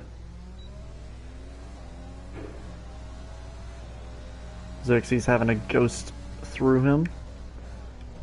But Xerxes, of the current drivers in AL2, is leading the championship. Old Dad's Rule, who was in second, unfortunately DNFing this race. He was only 13 points behind Xerxes, so a good result here would have been big for Old Dad's, but has not gone the way he's wanted. But instead, it's going to be a great result by the looks of it for Sega to cause. He's going to be able to close the gap to Old Dad's, and Daisy as well getting a great result, and will be moving closer to Old Dad's.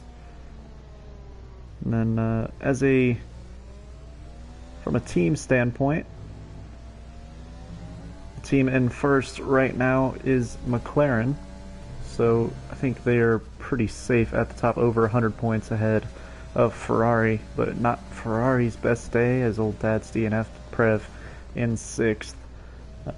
But Red Bull looks to be a good day for them. They're currently in third, only a few points separating them and Ferrari. So I think Red Bull will build themselves a little bit of a gap and get second in the constructor standings after this race is done and dusted. So still some big changes that could be happening. So we have a lot of drivers and teams all close together in the standings, and we really are starting to come into the fun part of the season when it comes to doing the math and thinking about how many points are available, and start projecting our opinions on what the final standings might look like. Yeah, this is a big day for Red Bull in their battle with Ferrari, and they will be taking a nice little chunk out of the gap to McLaren up ahead as well. As you say, McLaren do have a healthy margin, but I mean at the moment Red Bull are set to let's test me maths here, 37 points as it stands. I thought 38 was Xerxes' fastest lap as well.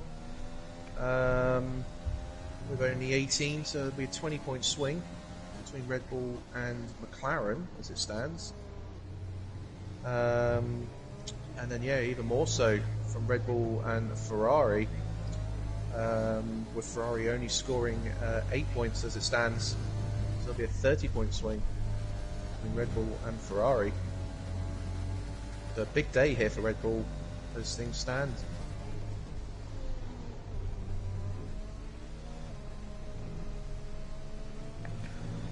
Yeah, and Xerxes out in front, just slowly edging away into the distance.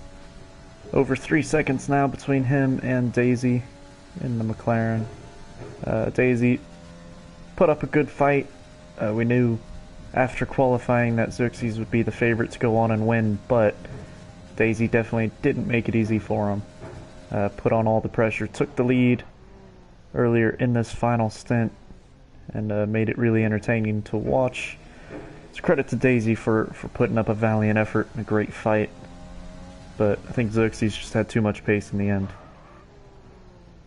And I've just realised what I was talking about was absolute rubbish, because you guys go points down to 20.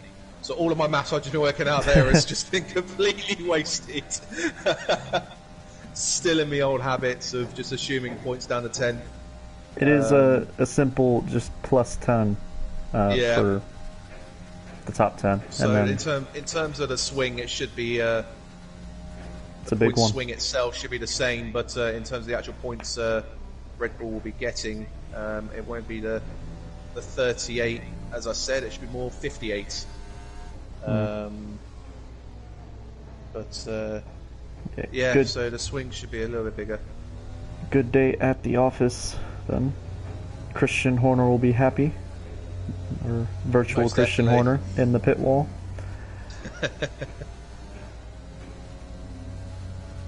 As within the final 5 laps.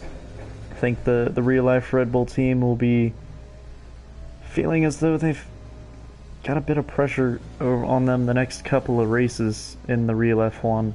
It's Monaco up next in the 2021 season, and I think for all us race fans out there, if we're going to see a title fight, I think these next few races Max has really got to get some good points and a couple of wins to sort of get himself back up there with Lewis in terms of championship points.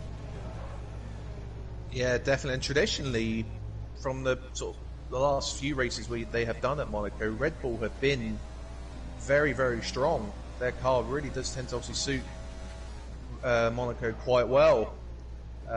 We saw Max challenging Lewis in 2019 to the very end. Ricciardo winning in 2018. Yep. And quite feasibly, they should have won a few seasons prior to that as well. So hopefully we will see Max bring that gap to Lewis back down at Monaco. But with the streets of Monaco, anything can happen, so you Yeah. can't take anything for granted there. Absolutely. I think The other good news for Red Bull is we now have back-to-back races at the Red Bull Ring in 2021, a track where they've been very successful in recent years. So more good news. It's Max Verstappen. We'll be looking to those races to as probably get the win and close that gap to Lewis Hamilton out in front. Of course, I think most F1 fans, Lewis Hamilton has his fans and he has his haters, but I think most of us just want to see a title fight. Whether Lewis wins it or Max wins it, I think we all can appreciate a title race that goes down to the last weekend.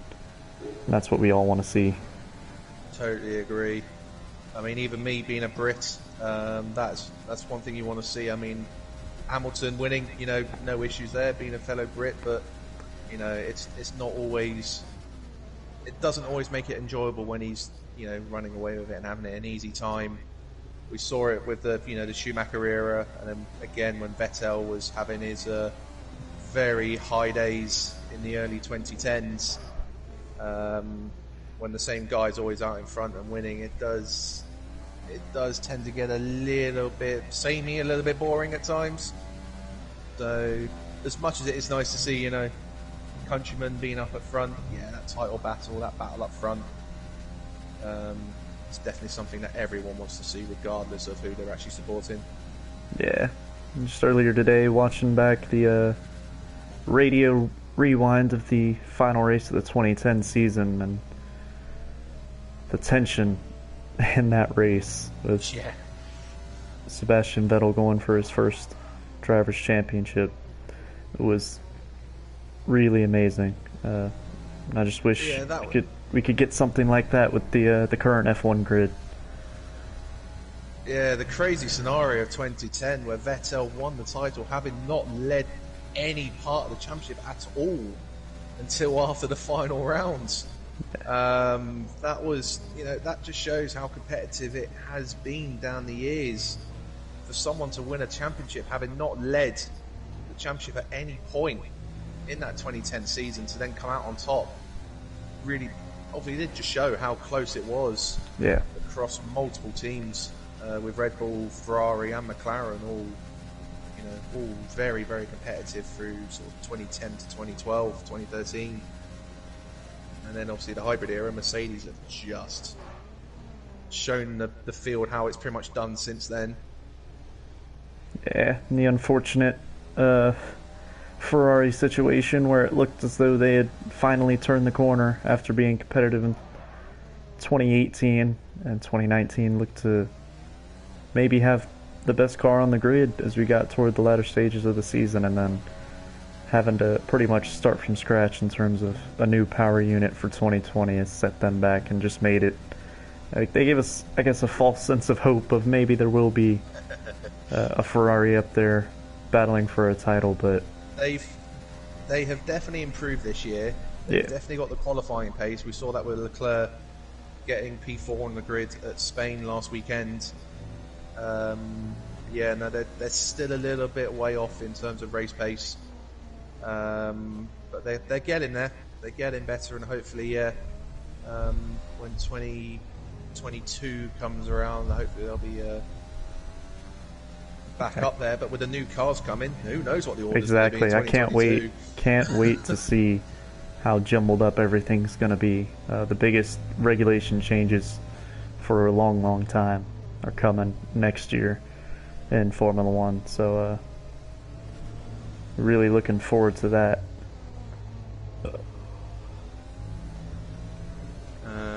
Yeah, definitely, and I cannot wait to see how those cars look, how they handle, and whether it does actually bring the closer racing that they're hoping that the new cars and the new regulations will bring. Yeah, a lot of Formula One fans think there's headlines and there's been articles written about what exactly they're trying to do with these new cars, and although I think they're rumored to be slower by a good bit, so like more than a second a lap. There'll be a few seconds pace difference between the current cars and those new cars coming in that will be slower, but if it brings closer racing and if the cars are actually able to follow each other, as we've seen today, cars currently in Formula 1, it's so hard to follow as the dirty air behind. As an example, just through the middle sector of this track here in Spa, it puts the car behind at such a disadvantage and just isn't great for racing. So if the new cars, even though they might be slower, which is not really what any racing fan wants to hear, cars are going to be slower, but if it makes for closer racing, then it might be better for the long-term future of Formula 1. I totally agree. I mean, these cars, they are so fast with their wide and heavy downforce characteristics that almost in a way, a lot of the tracks that we have on the calendar, these cars have pretty much outgrown a lot of these tracks. So a completely different concepts, and if they are, you know, a handful of seconds off the pace, in theory that can only be better, because that should bring the actual racing on the track that much more enjoyable. But Xerxes coming around the final sector on the final lap to come around and take a win at Spa. Yeah, he put it on. To bring this in. Put it on pole in qualifying, showed great pace, but it wasn't easy for him, and he had to make a move in the final stint to seal it. But it is Xerxes crossing the line to win the Belgian Grand Prix. A great drive from the Red Bull man, followed by Daisy, who put up a great fight, and it's a great drive, finishing P2 and with the fastest lap on the last lap. So well done to Daisy. Segatakaz getting himself on the podium. A great drive from him. Letdown State, a fantastic recovery, as you said, facing the wrong way after the first corner, and then finishing P4. Great to see for Letdown State. Then we have CHM and Prev, who is going to get 5th off of him, I think. Yes, he is. Making up that position on the final lap, as CHM had a track limit penalty. I think... and Dino getting... I don't know what happened there, but he's crashed out of the final corner on his final lap, and Dino actually didn't make it to the line. Well, luckily for him, I think the 90% rule, he still will be classified, but really unfortunate to see there for Dino, as we see our boys take the podium. Segatakaz, driver of the day, given to by the game. No arguments there. Worked his way through the field, kept out of trouble for the most part, got himself on the podium.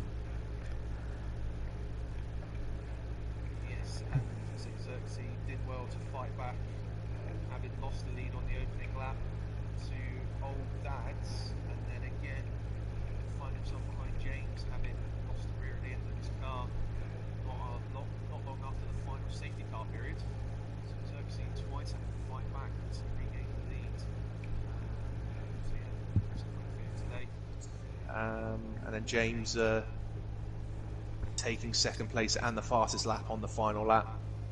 And then Sega Decoz, rounding out the top 3. A very good recovery drive from Sega. Started 7th, finished 3rd.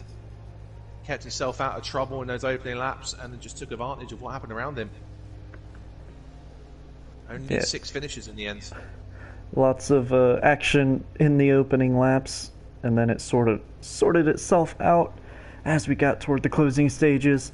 But it is Xerxes getting another win, extending his lead of the current AL2 guys in the championship. So we are joined now by our race winner, Xerxes. He showed phenomenal pace in qualifying, and then it didn't immediately translate in the race, but you made it work in the end. But it wasn't easy for you. It never does it? never translates into a race. Well, missed my braking point, turn 1. I went a bit deep there, and then all that commotion behind. Our dad's got into first. Yeah, good fun though. It did look good fun.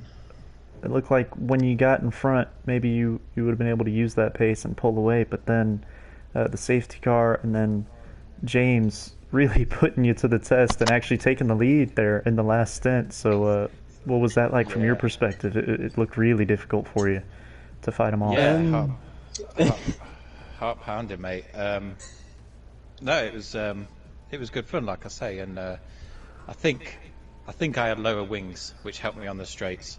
I seemed to catch him on that back straight, but I struggle out of bus stop, as you saw. I nearly spun. Yeah. So I'm always a bit hesitant to put the power down there. But yeah, he put up a good fight. Yeah, it was great to watch. Vernon, anything you'd like to ask our race winner? No, just it was apart from those scenarios where you found yourself behind old Dads and James in those relevant parts of the race. I mean, were you planning on looking to take those mediums to the end, do the one stop before the other safety cars came out? Yeah, I was. Yeah. How's it looking in terms of tyre wear? Because we were debating whether those mediums could actually go to the end in 28 laps. Yeah, I think I did it Wednesday, but I don't know when I lapped, honestly.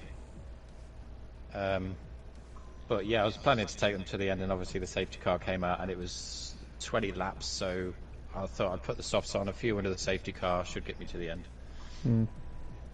Yep. Well, it was a good call in the end, and great driving to get that win. So congratulations. Thank you for joining us. Now, the man who gave him all he could handle today, James in the McLaren. It was a really great effort. We saw his pace in qualifying. I know you put in the Discord what a great lap it was, but then you really took it to him in the race. Were you expecting to be that competitive, fighting for the win? Well, I knew I would have competed with Aiden in that Ferrari, but I didn't realise I was going to be as quick as I was, but I'm happy I was. Mate, your sector 2 was insane. Yeah. It was horrible. So yeah, that was something we actually noticed. I think I said on the stream, it looked like, James, you kept gaining through that middle sector. Was that sort of a setup thing that you went for, or is that just I think it was just a setup, really, or I was just taking a bit more speed in some of the corners. But I knew I would catch up after I saw the gap closing, so I was like, I won't push as hard as in sector 1 and 3, but I'll push more in 2. Yeah. Well, it gave us a great battle to watch, and then I guess you took the lead for a time there, but then it just seemed like maybe not your day. A bit too much pace from Xerxes in the end. I tell you what, I did notice. We did both fight over who should go first after turn 1, so whoever went first didn't get DRS. I did notice that. Yeah, I was like, okay, so if he's spun here, he's gonna be behind me. I'm not gonna have DRS behind me. I did notice that, and I was like, okay, I'll take it this time. And then I think I got an overtake on you on that start straight, but I went really wide just so you went first. Man, I mean, I was like, okay, he's gone much wider than me. I'm just gonna slow it down. To the point we both just stop and go, no, go on, you go first. It's all right. Yeah. Are you able to, under that first safety car, Jane? I mean, you were involved in some way in the opening lap shenanigans, which you found yourself down at the back, or towards the back of the field. But then, all of a sudden, we found you 3-4 positions up and where you were behind the safety car. You're able to explain what happened there? That's a funny story. So I saw everyone huddling around, so I was like, oh, I'll just cut around the grass because there was an opening. And I thought, if you fall too far back by the safety car, it will give you a penalty. So I was just like, foot to the floor, and just go for it. and it worked. So Yeah, it was an interesting situation behind the safety car. We were very confused at what was happening. so was I. I just saw massive cars just coming around that corner. I was like, If you want to see the level of intrigue, have a look at my stream. I do have a look at the race director. I have never seen so many 5-second time penalties after one lap of racing. I genuinely don't know what happened that one lap. Like, I have. No, we seem to have 2 separate incidents go off in 2 different sets of angles. And then, I think it was CHM and James Laws, they would just kept hitting each other under the safety car. kept hitting each other, and they couldn't decide who wanted to be in front of the other. Yeah. Which I think has led to you able to sort of yeah. take advantage and jump through I mean, 4 I cars. saw like one car spun around, and then just everyone behind. I don't know what happened. Yeah, we will perhaps look at it Review more. stage. Look at it more with some I'm onboards, glad it but happened then. yeah, it was a great race from you, James, overall, and thanks for joining us. But it was great driving to watch, and congrats on P2. Thank you. So, but now we must move on to Sega Takaz, the man who, driver of the day, got himself through the field and onto the podium. How was that from your perspective, Sega? Hi, long time no see. Yeah. Yeah, I'm only here because all that crash, really. Well, No, nothing special. It didn't start very well for me because I wanted to do one-stop strategy with medium to outs, but at the first lap, the first turn, the car in front of me had a big crash. I don't know what happened. It almost looked like one of them lost his controller or something. I don't know. So they both crashed in a row and try to avoid all that and crash into someone else. I don't know who. Sorry. Yeah, my front wing was gone, so I had to stop to get some other medium, and I just carry on doing medium. yeah. So yeah, that was not very good. I guess after that first lap, it was, in terms of strategy, worked out pretty well for you, and then you just kept your nose out of any trouble and just worked your way back through, didn't you? It's just a good drive. Yeah, but I mean, on Spa, I'm so scared of Eau Rouge, yeah. So I've got like my car is basically a brick with 4 wheels, and it's it's just in the straight. I'm just so slow. It's mad. So there's not. I mean, with this kind of strategy, there's nothing you can do. You can't win the race, So yeah. Just managed to be third, and that's just a bit of luck, really.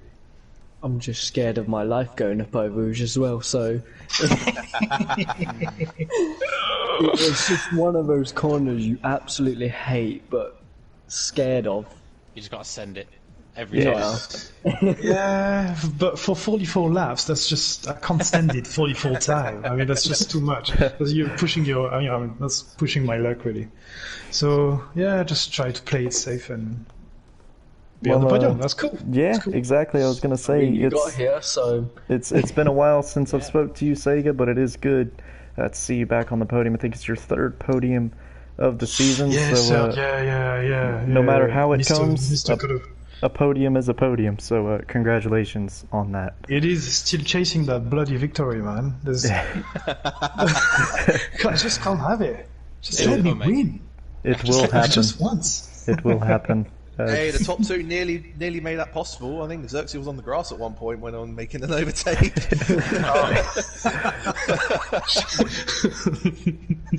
Oh well, next time. Yeah, a bit Alex Albon up there, wasn't it? But Yeah. Voilà. No. yeah, all good fun though. Yeah. yeah. Anything? good. That was cool. Battling with you as well, Xerxes. It was just it pushed me on even more. Yeah, It does, doesn't it? But at the same time, like your heart's just I don't know if yours does, but mine's just proper racing. Like Yeah, mine is like I have to go so quiet and concentrate. How did you manage to carry on with those softs at the end? They must have been fun, no? Well, mine had 52%, I think, at the end. Oh, that's alright. I mean, I Yeah. got fastest lap on the last lap, so Yeah, you I got almost were a second. fast. Oh, okay. Oh, maybe I should have get those soft at the safety car, maybe. yeah. Yeah, that's what we I mean, did. they were very quick I at the should have done start that. and at the end. It was right there on the limit in terms of how far the softs Yeah. could go. So I see why you would have felt that way, Sega, for sure. Yeah. But Like you were saying, that second sector with me, I did a purple, like almost a second quicker than the previous lap I Oh, did. really? Yeah. What wings were you running? 3.5, I think. Oh, okay. well, good stuff getting that fastest lap. I did notice that right at the end, and then for all Just three of nicked it. you, yeah, all three of Just- you drove. It was a second. All three of you boys gave us a great race to watch. So well done, and thank you, boys, for joining us. And we will be back next week at Monza, another fan favorite. So we look forward to another one there. I hope everyone has a good week, and thank you everybody for watching. Let's send it into See every you corner. guys. Just miss the first chicane and you'll be good. Let's all agree we just go straight.